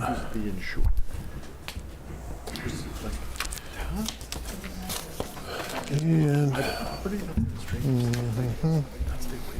You want to I'm put trying to it get here? word to you that not to show up at 7, but Never know. He's on the payroll, right? oh yeah, we know. Couple hours. But you couldn't have told me when to come, though. That's true. Well, you know, I would have said 8:30. I was going to say 8:30, and that would have been wrong. good evening. Went faster with Phil than I thought it was going to go. All right, well, I'm ready if you're ready. okay. Will, would you, I guess the first thing, Will, I'd like to know before you give us your rundown, do you consider this a minor revision to the project? Yes, it's a very small addition to the building, to the Route 302 side of the building. Very little impact or change to the prior approved plan. Okay. I think based on your ordinance under, in your land use ordinance 300-10.2C, which talks about site plan amendments and revisions, shall be classified by the town planner as follows. One is de minimis. I don't think it necessarily meets the de minimis definition. 2 is staff review revisions. I think it could meet that based on the extent of the changes. Okay.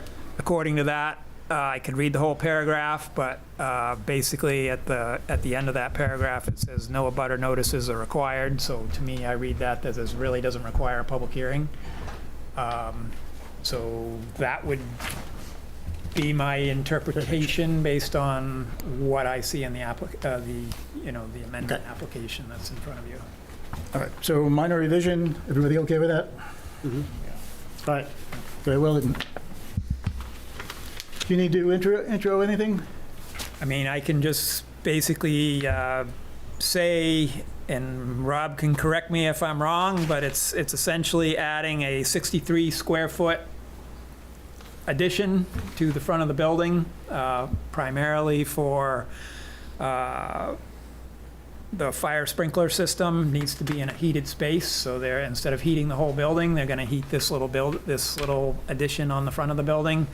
They've modified the parking spaces a little bit. In our initial review, I had forgotten that there weren't ADA spaces in front of this part of the building. Those are all on the other lot.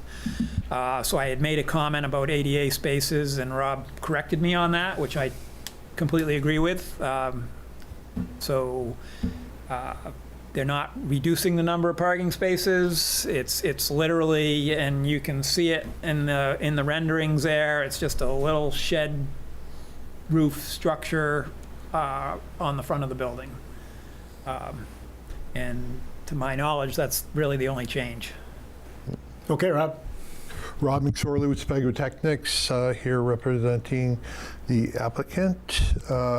We've been before you several times, of course, over the years on this project. The last time we were before you, we had a more major change to the building, which included roof lines and whatnot, and we presented that. And actually, the renderings that we have provided as part of this package were originally done for that, and we just updated them to show you, kind of how it would look. We originally, when we had designed this, if you remember way back, this space was going to potentially be a office/sale space in the front, and so we had fire line and water line coming straight in over to the left side of the building, and then it would have gone into a heated space at that point. We didn't change that location when we changed the type of use on the building, which is now purely boat storage. When the building contractor came back relative to the building, we come to the realization that it didn't make sense to send the fire line all the way to the back of the building or to a lower level when we have to put it back up at the ceiling of the building. And so we were looking at how we were going to do that and provide a heated space. And what we decided was, we can blend a addition into the front of the building. You can see we have in the rendering that we're matching the fascia and the texture and the overhang will match the awnings that are adjacent to it and whatnot. And so we decided that to place it right in the middle of the building, that's where the highest point of the building where the the fire sprinkler will need to go.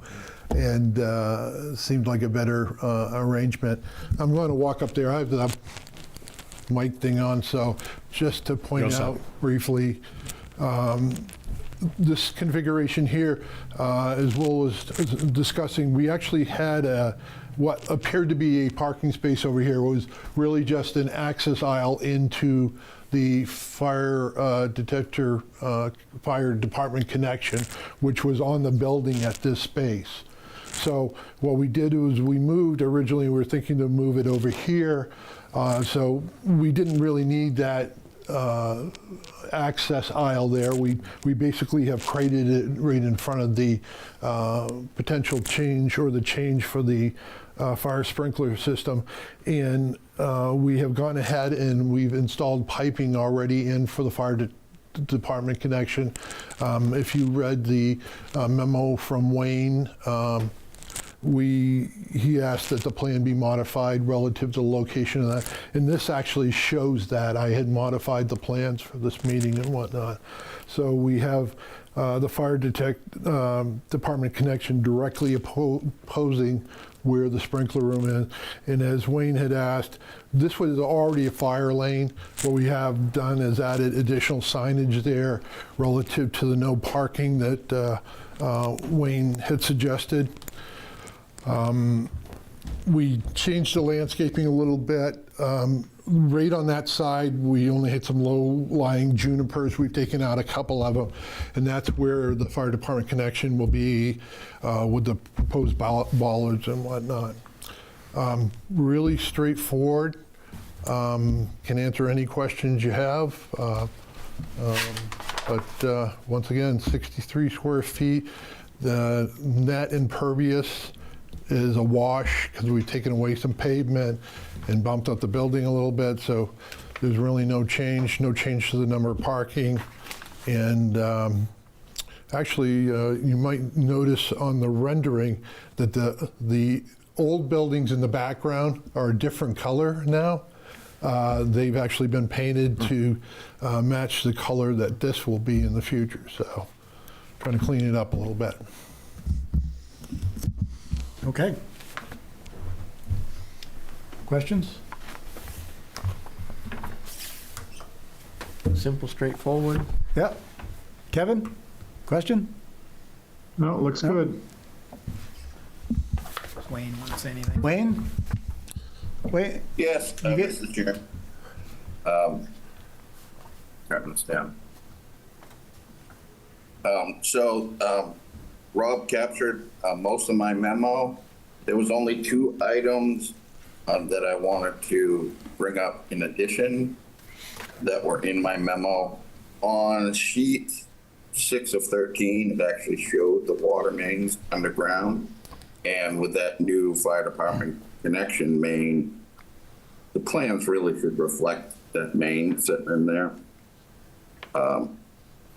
And then the other item was because of that fire department connection, water main, want to make sure that that gets included in the maintenance contract for the fire hydrant, basically to prevent it from freezing up and breaking and then having to be replaced. Mm-hmm. So adding that language to the plan, that would be included also. What we have.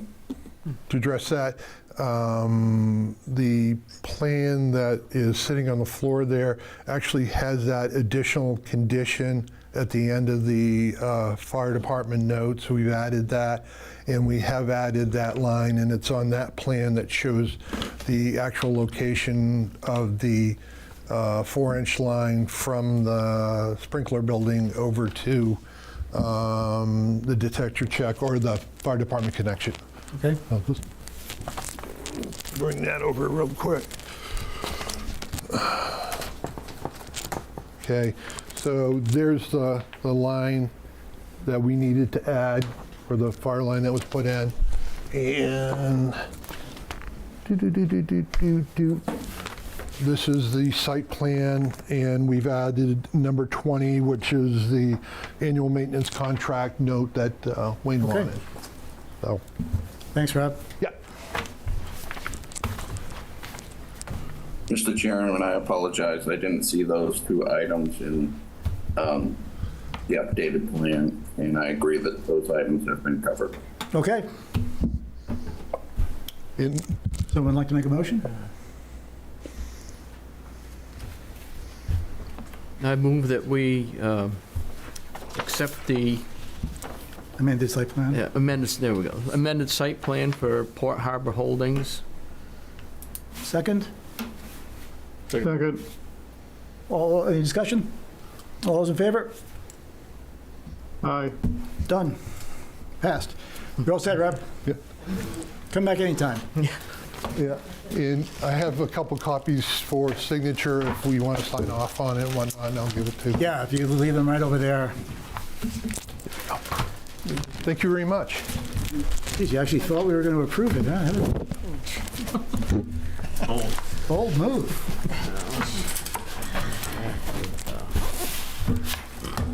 Thanks, Will. You're welcome. What time is it anyway? 30. That was way off. My timeline for tonight. Told you it's gonna go short. Yeah, you're right. Sebago. Sebago Solar amended site plan.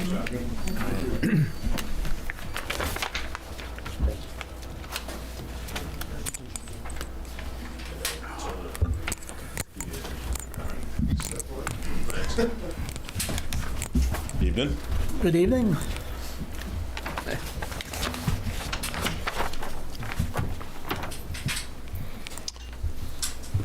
Dave Fowler, Sebago Solar. Also on the camera is Kirk Ball, my engineer. I don't know, do you want me to just? Yep, go right in. Run in. Okay, so just a little history. Sebago Solar actually is a project that has been approved in the town of Wyndham, but the access for the project is in Raymond. It's the old Stan Quinn pit, if you're familiar with it, off Pipeline Road. And we have an approval now that was a staff approval. I'm looking to amend that approval, and given the reasons I'm looking for that are, when I initially had this project, it was a 5 megawatt project with about 25 acres of improvements and $5 million plus of capital. It has been reduced to a 1 megawatt project at about $1 million. That's just for the project itself.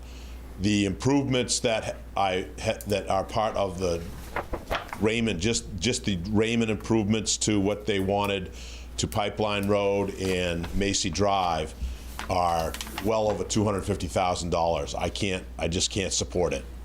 It's a much smaller project. You know, I've dropped it from 5 to 1. So what we did was this initially was approved by staff review. Actually, it was amended by staff review at one point as well. And that was with Alex and Jim and Nate and Wayne. And then Jason came on board, and in the abundance of caution, he, being new and having this being a reduction to it, I think I speak for himself, but he was looking for, some guidance from you guys. I still think it's a staff review, but I said no problem. Let's bring it to the board. So essentially what I'm doing is, it was a paved road. You had requested pavement as well as improvements to Pipeline Road. I'm looking to not do the improvements to Pipeline Road and turn Macy Drive, which is an existing road. It's the existing road to the gravel pit right now. And turn that into a private drive with a gravel path. One of the other conditions, though, just, you know, Nate and Jason and I met out there, and one of the other conditions that the problem with Pipeline Road is it never got properly turned over to the town as a public way from the Stan Quinn estate. So it's unresolved as to who owns that road. The Quinn estate says they don't own it. They haven't paid taxes on it for I don't know how many years. It's not. They don't have a deed on it. But what I agreed to do was work through that with the legal team and get it so that whatever rights and I've worked with Phil Saucier on this. It's taken 2 years now, and I'm close because Stan passed away in Florida, so I had to open up his estate in Florida, and we're close now. I think we're a couple of months away from getting those documents so that could be transferred if the select board and the town vote on it. That road could get then transferred to the town so that Nate could do the proper maintenance that he wants to do there. So that to me is a great consideration. The other thing that I've offered is, and Nate really needs this, anybody needs this really to do any work in that area, is an easement across the gravel pit road, which is Macy Drive, Macy Lane. Because all that water in that pipeline intersection goes down that road. And so I also will be able to convey a maintenance easement to the town so that they can then, you know, in the event who knows if this town's going to vote to adopt this road. I don't know, but I know that it's a problem area, that's for sure. So that easement would also be in place so that they could continue to maintain that stormwater moving forward, which right now there's none of that is there. So I'm hoping that those considerations are satisfactory for what I'm trying to do in the town of Raymond, just to get to my project in Wyndham. I don't know where we are. Yeah, it's the old gravel pit behind the shopping center, right? Oh, yeah. So go. Okay. Yep. We've been there. Yep. Okay. Yep. And you're right, that road's totally horrible. Oh, yeah. Going down in the gully, it Yep. probably wrecks quite a few cars every year. So, yeah, I mean, probably makes sense for the town to think about taking over some responsibility of that. I think that was the intent, it just didn't get done properly. Yeah. Yeah, it just never got conveyed up legally. So what is the revision that you are asking for this evening? So it's on the plan that was approved. So I have an approval now by staff, which it's paved, and I was going to do paving. I was going to repave Pipeline intersection and then pave Macy Drive, which is the gravel pit road. I'm looking to just not do any improvements to the Pipeline intersection because paving it is just a quick fix. What Nate needs to do, that whole area needs stormwater control. It's not just that intersection. It's coming all the way up from 302, to be honest, and not as fast up there because it's not that much of a grade, but then it drops down in there.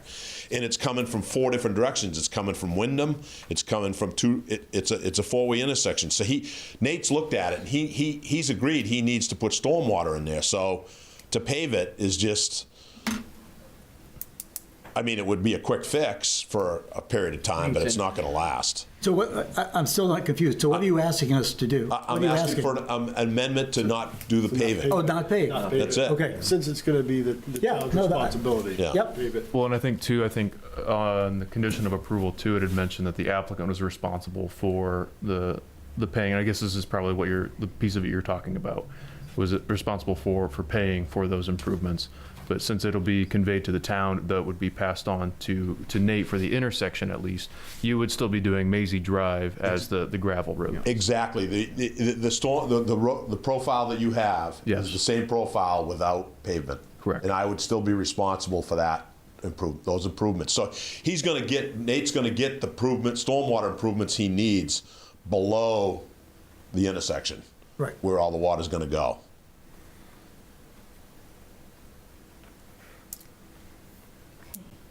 Do we have to resolve whether this is a planning board issue or whether we just let? I'm with you. I mean, we can't make a decision if the town doesn't own the road. Right. To make the decision, it's almost like cart before the horse. Yep. We can't make that decision.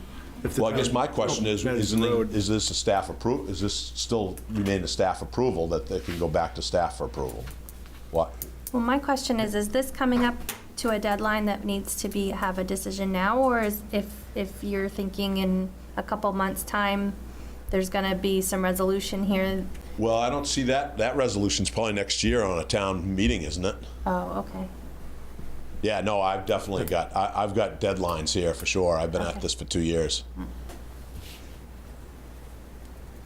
Well, my question was really, does the planning board need to take action on this, or is it just a staff review to? I don't know how it was staff reviewed to begin with if they didn't own the road.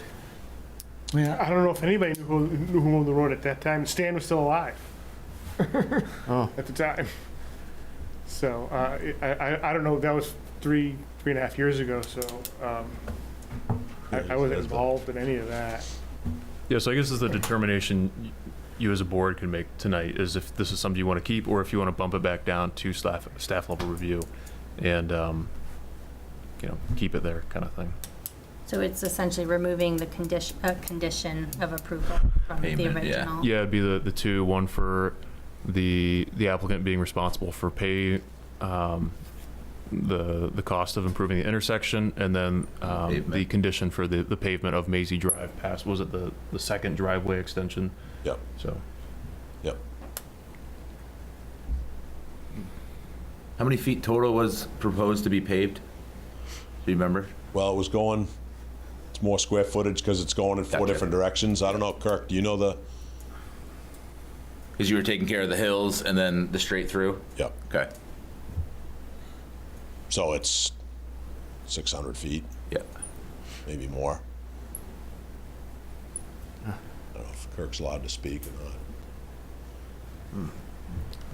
It was a tough one. Yeah, this is. I mean, I agree that, on one hand, I agree that you take away the paving and put in the gravel road for access to a solar is perfectly, acceptable, right? But on the other hand, I don't know even how it got staff approved without documented Ownership. ownership. Yeah, I know. And I don't think we can do anything without documented ownership. I mean, that's one of the first things we always ask. That's exactly how I feel. I can't make a decision on something that we don't know. It seems like a logical decision to do, but I don't. So I don't need to do anything? It does. Well, I mean, so personally, not from the board, it makes sense what you're asking, but the board, in my opinion, the board can't take action on something where there's no ownership of the property. So, I mean, I question how you got the staff approval to start with, but. Well, so I've got right-of-way. I've got a right-of-way. You have a right-of-way. I have a right-of-way across all of that. So I have, as a landowner, because the pit used to be Stan. So when Willie's bought the pit, he retained a right-of-way. Okay. So I have a right-of-way. So Maisie Drive. So, but to your point, neither one of us have the ability to improve Pipeline Road. I have the right to pass across it. Maisie Drive, which is that is owned by Willie. So that part of it, which is what we were talking about improving. So to me, that's where I want to keep my improvements, is on the ownership part. And again, I'm happy to. I've already spent.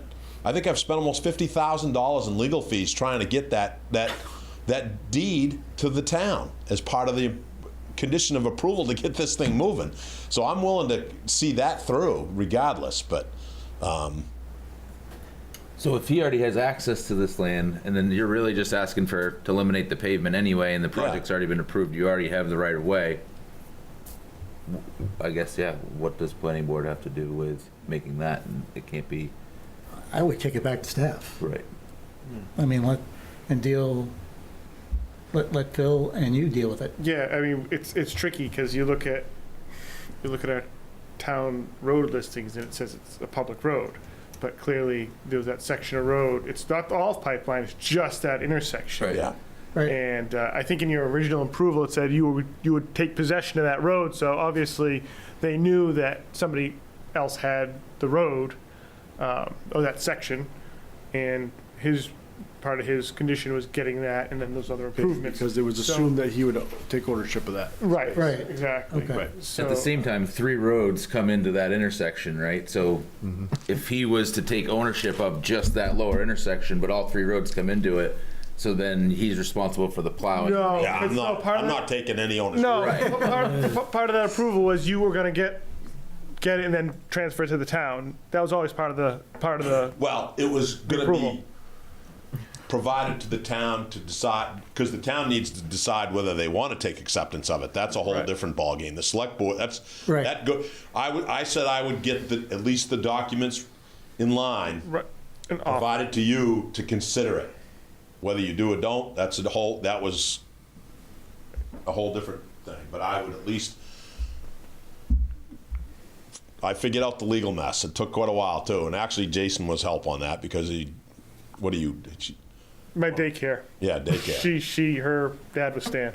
Yeah. So yeah, randomly she brought it up to the point, and I was like, oh, I know exactly what you're talking about. Small world. Yep. So, We're putting a halt on something that we can't make a decision on anyway, and no one owns it, so I feel like we're holding up a project that isn't gonna. There's no resolution anytime Correct. soon.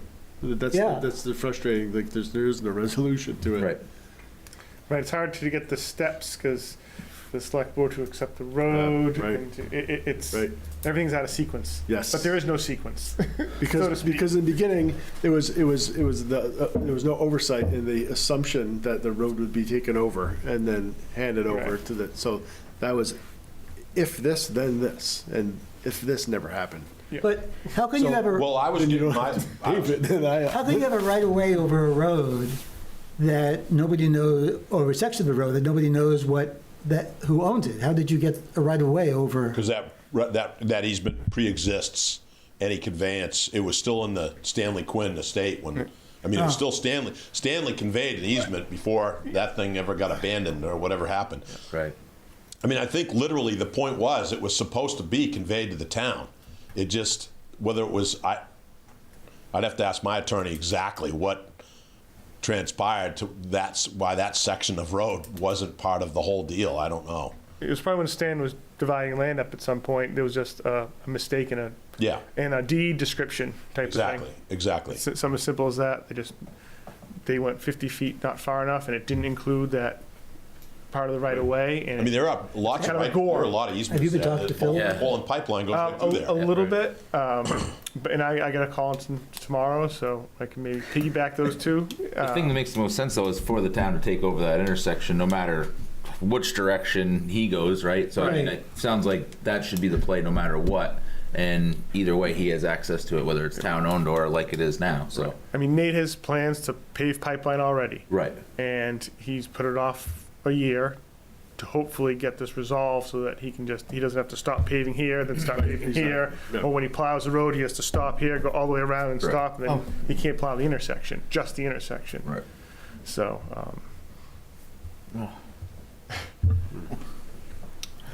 Well, since the initial plan was approved at the staff level, I would say Push it back. to staff level. Yeah. And let you guys hash it out. Hash it out with Phil and who determines. And I don't think you have any objections from the board as far as keeping it paved, right? I mean, we're going, I don't think, if it was up to us, I think we would just do the modification. Yeah, absolutely. Right? I'm pretty sure that's exactly what we would That's do. what we talked about. I mean, essentially supporting what he, Yeah. Nate, and we kind of all went over it together there. And, like as he said, I just, in the, vein of transparency, I thought, No, it makes sense. Absolutely. I want Sure. to speak to you Sure. guys. And Yep. It's a huge improvement. It really is a huge improvement what's going to happen there. If I don't do it, it's going to stay the way it is. But this is, and I'm just trying to keep in line the consideration that I need to provide with the relative size of the project. It just went. Yeah, so I think you need to work it out with staff. Sounds And- good. And it's fine with us, whatever staff decides. Yep. Right? Yep. Sorry, I know you're looking for an answer, but No, I think that's is that that's what I was thinking was going to happen. Oh, okay. Yeah. Hey. Yeah, Peter. Sure. Just as a point of clarification or information, I may not be right on this, but the process for adopting the road would be the select board would have to put it on the warrant. Correct. And the town would actually have to vote to accept the road, correct? Correct. Yeah. That's correct. And the history in this town of accepting roads. It's true. Well, that's why Not up to us. I feel like that portion of road's been a nitmare for decades now. You can see it resolved. All right, we need to reschedule the November's meeting and the January They meeting. do X, Y, and Z, Sandy, but it'll be, it's a road. Who knows? No. Yes, sir. what, you gave me dates, didn't you? I did. No. Give me 1 second. I have them here amongst my. Oh, wait a minute, no, I got them. Okay, fine. How you like that? All right, so our options for November are the 17th, we got lots. The 17th, the 24th, the 26th, the 20th, and the 21st. Yeah, one of which is the day before Thanksgiving and one of which is a Friday. Yeah, so those, we class those two off. Can you say those dates again? This is November? 17, Okay. 24, Just have Thanksgiving. or the day before Thanksgiving, so that's out. So 17 and 24. Or the 20th. 17. Oh, yeah, or the 20th. Yeah. Anybody have any preferences? I'm fine with all of them. Either one. 17 or 20th looks good to me, I say. Monday, 17th, yeah, I could do 17. 17th. You want to check with the secretary, or? 17th's great. 17th's great. It's great. 17th, where are you? Kevin, 17th, okay? Anytime. Anytime, a guy. 17th, Sandy. Okay, which means that those of us that work for the town are going to be working a night that we don't work during the day, but that's okay. You get overtime, don't you? Give us an option. Oh, you're funny. January. 5, 7, 8. 5, 7, or 8. 5, 7, or 8. I can do any one of those. Yeah, same here. Yeah. Yeah? Same. Same? We're The just in 7th would just move the meeting up a week. Sound- Exactly. That works. Sticking to it. Works? Wednesday. 7th? Good. Sure. Yeah. 7th. Okay. Okay. You sure you don't want to work another Monday? Yeah, not really, Jackie, but thank you. Okay. Well, I'm thinking timing for filings as well. You are not.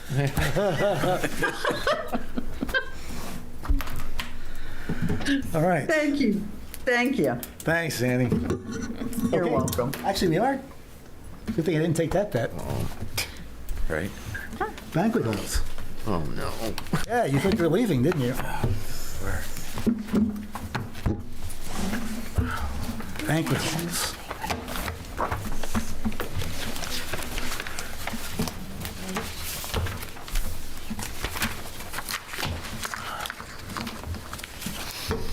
Where are we on banquet halls? Hold on a Please. second here. We got a, decided we wanted it conditional for all sections, for all zones, excuse me. There's too many papers. Yeah.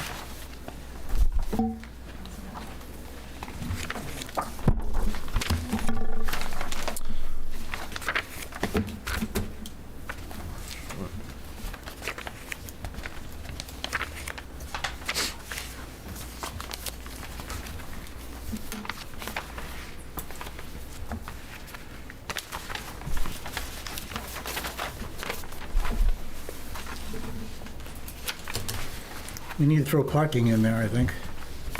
That's not in there. Did I miss it? Bill? Um, Hello? Hello, Sandy. Now, Bill just called me. Bill. I think she's on the phone. Oh. Yeah. Yeah. Yeah, so just real quick here, I'll give a brief overview. For the banquet halls, we still have our definition there. That hasn't changed. We added in conditional in terms of all the zoning districts, which if it is conditional, then it's subject to a very certain set of rules that's applicable to all conditional uses across any zone, any type of land use. So that I didn't edit any of the conditional uses because obviously that has a rippling effect through anything.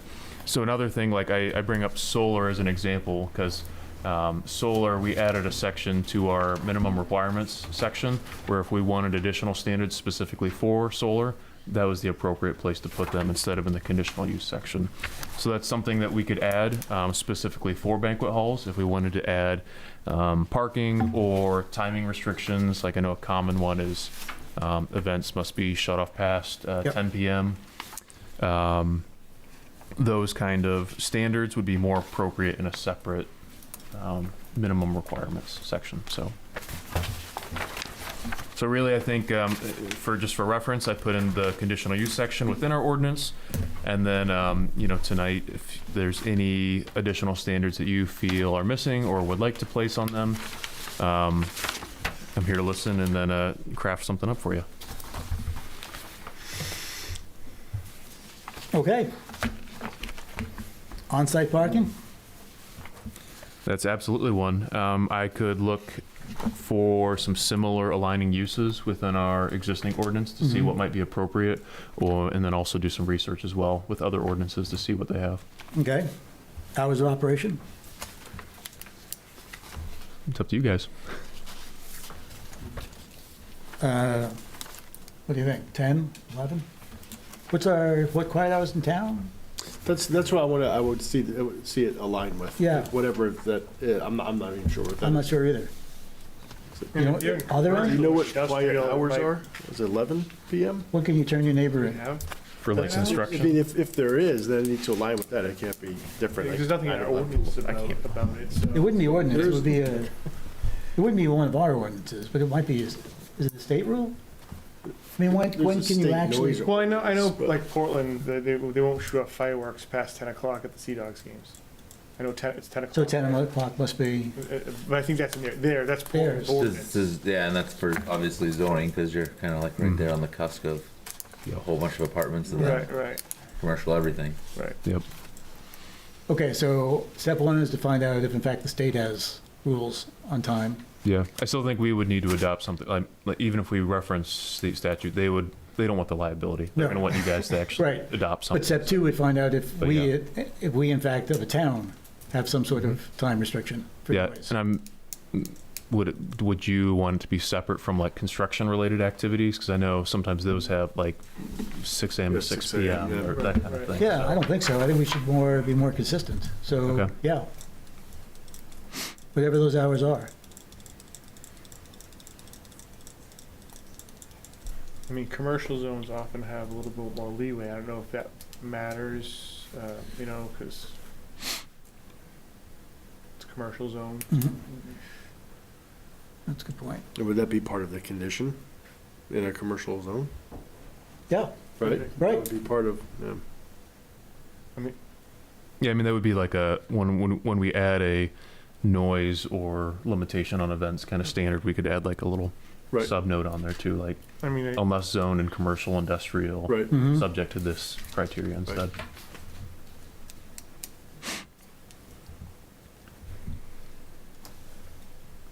What else? For the resource and stream protection, that would have to go into our table of uses, I think, right? For the shoreland zoning ones? Yeah, these Correct. two. So I don't even think, that's gonna be something that I guess would have to be decided in the table of uses and, whether it's a planning board approval or just, not allowed. I mean, those are the most sensitive areas, so, And we don't really have, there's not really a lot of development in those areas anyways, generally speaking. It's just the odd camp here or there that was built 50 or 60 years ago is generally what's in those zones. Yeah, I think that would have to go in the table of uses anyways, and then decide, yes, no, CEO, PB.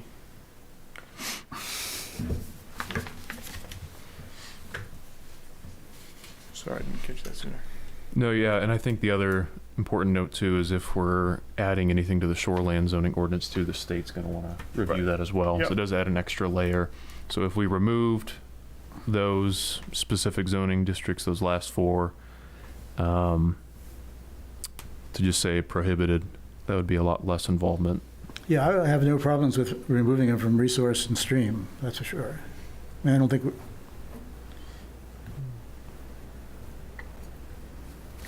Aren't LLR1 and LLR2, We have camps there. yeah. they're pretty large, aren't they? Yeah. Those zones.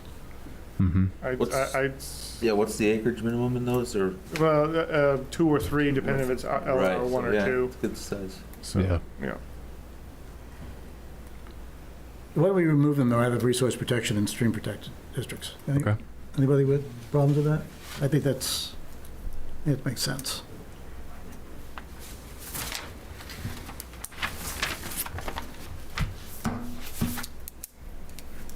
Any other changes? Not only do we get to it, but we're going to get through it. The red, I don't know what they say. I know it's here somewhere. But Yeah, I was going to ask, I know I just put a couple examples on there in terms of like frequency of use or restroom facility types. I know like some towns don't want to see a bunch of portable restrooms hauled in over the weekend, like constantly hauled out. They would want like, if it's an actual banquet hall, in theory it has like, functioning restroom facilities, like that kind of thing as well. I don't know if that's a standard the board would be interested in. A lot of the ordinances, it's got to be wholly contained within an accessory structure anyway. Yeah. But that's a good point on frequency. When does it cross over? I mean, is it an every weekend thing? Is it every other day thing? When does it cross over just from being an occasional use to? Yeah, I mean, if we look at the actual definition, it covers a pretty wide range of things, Right. from weddings to, like individual graduation parties to, in like class reunions or different types of uses within the actual structure itself. So I guess that's something for the board to consider. You guys have any thoughts on that? There's nothing really listed in here to address like fire and safety conditions that it would maybe meet those standards. Yeah. I mean, anything over 50, well. It says we're not overburdened. Once you're over 50 people, you kind of get into the assembly use, and you're looking at, now you're going from, like from a code perspective, you're going from the IRC to the IBC. So it's a whole different set of codes really once you kind of bump into that that next level. And the conditional use takes you to there? If you're going to have more than 50 people in the assembly, yeah. Okay. So less than 50 people. I have to ask, where did, was C taken from boilerplate? That's kind of. Letter C for the conditions? Yeah. Will not generate noise, vibrations, fumes, odors, dust, or glare, which is detectable at the lot boundaries. Oh yeah, that's state language right there. Isn't that awesome? That's pretty discretionary. Yeah. Be detected at lot boundaries. Yeah. I heard something like that's, okay. Depending on the wind. Yeah, it's pretty boilerplate language there, but yeah. Okay. Wow. The other ones make sense. Yeah, so those aren't new. Right. Yeah. Yeah. It's buried in the ordinance. It's very hard to deny air. So if somebody wants to have a function, it's a conditional use, they go to Code J and get a permit. Is that how No, this is going to work? they'd have to apply to the ZBA. They have to apply to the ZBA, Yes. Change of use, is that? Conditional use. Conditional use, yeah. additional use permit. So do we want to, what our ZBA guy is, do we want to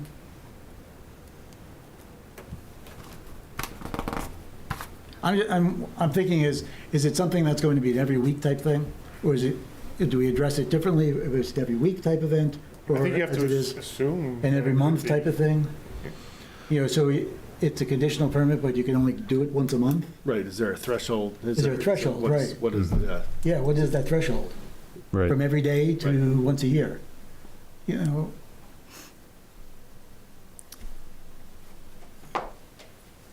What do you, I mean, I don't know, That's I the thing, mean, like, it's, you're yeah. only gonna give them so many days where they can book a certain time, or Right. are they just gonna make them have a window? well, I think it's not where, it's not in a district, right? Not in our commercial district, not in our industrial district, it's in a residential district. So you're gonna have neighbors. Yeah. Well, Right? as long as they're abiding by these Right. things, then they shouldn't be, That's the conditional use requirement. Yeah. It should be okay. yeah. They're not squirting dust Right. over on the property line. Dust- Everything will be that's- fine, they just won't have a complaint to go You after. don't know what's going on? No Don't squirt notice? dust and everything's fine. No sanding. Okay. Or Make impacting a any sound. ear wintering If it's areas. detectable. Yeah, no, I don't know. That's, Yeah, I mean, like the most common ones, like I said, are the timing restrictions. Yeah. Because it gets away from adding in too restrictive of language based on like the Yeah. frequency. Exactly. And it's just Right. kind of Yes. it's fair for everybody. That's right. It's a cutoff, you know, whether it's wedding, grad party, whatever you're doing. Like I know, like personally speaking from experience, you know, my wife and I, we got married at a wedding barn.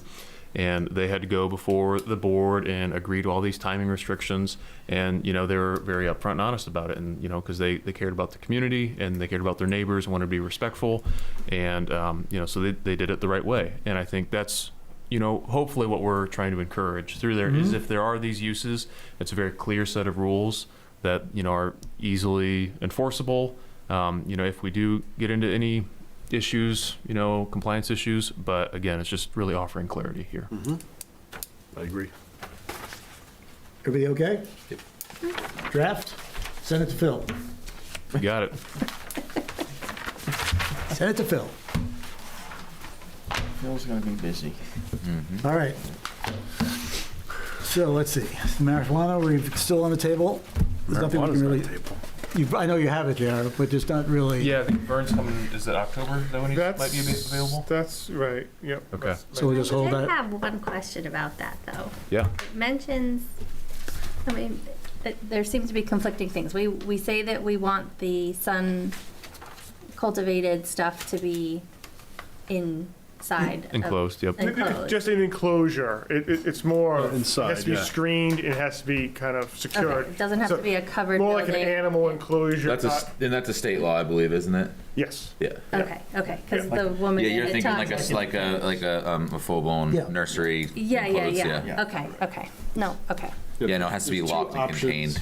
Okay. The state provides two options. One is enclosed with sunlight, being able to grow with natural sunlight. It's not indoors. Not with fully a- enclosed. Right. like- Not a greenhouse. Okay. Right, yep. Thank you. So there's nothing really we can do on the marijuana, right? We're in hold until we get to Correct. Vern, is that pretty much? Yeah, I mean, I think it's in a good spot now, but I think just, you know, it'll be a good educational opportunity for everybody. He'll be able to answer questions that no one else can. Gotta give us that state level guidance, what they look at and what we're allowed to do. Like, that's just it. That's gonna drive everything. It's- Right, the state's because like if you allowing. put a number on plants, well, it's like, I don't have the right to just go and Can't count do it. plants. That's right. Only they do. That's right. So it's, putting a number on theirs, it's moving. Yep. Okay. Good stuff. It's 9 o'clock, I thought we'd be bumping up at 10, easy. Do you want to just sit here for another? Yeah, stay awake, coffee or something? All right. Some jokes? Anybody else? It's not even quiet time yet. I know, right? Move to adjourn. Is there a second? Second? All those in favor? We're done.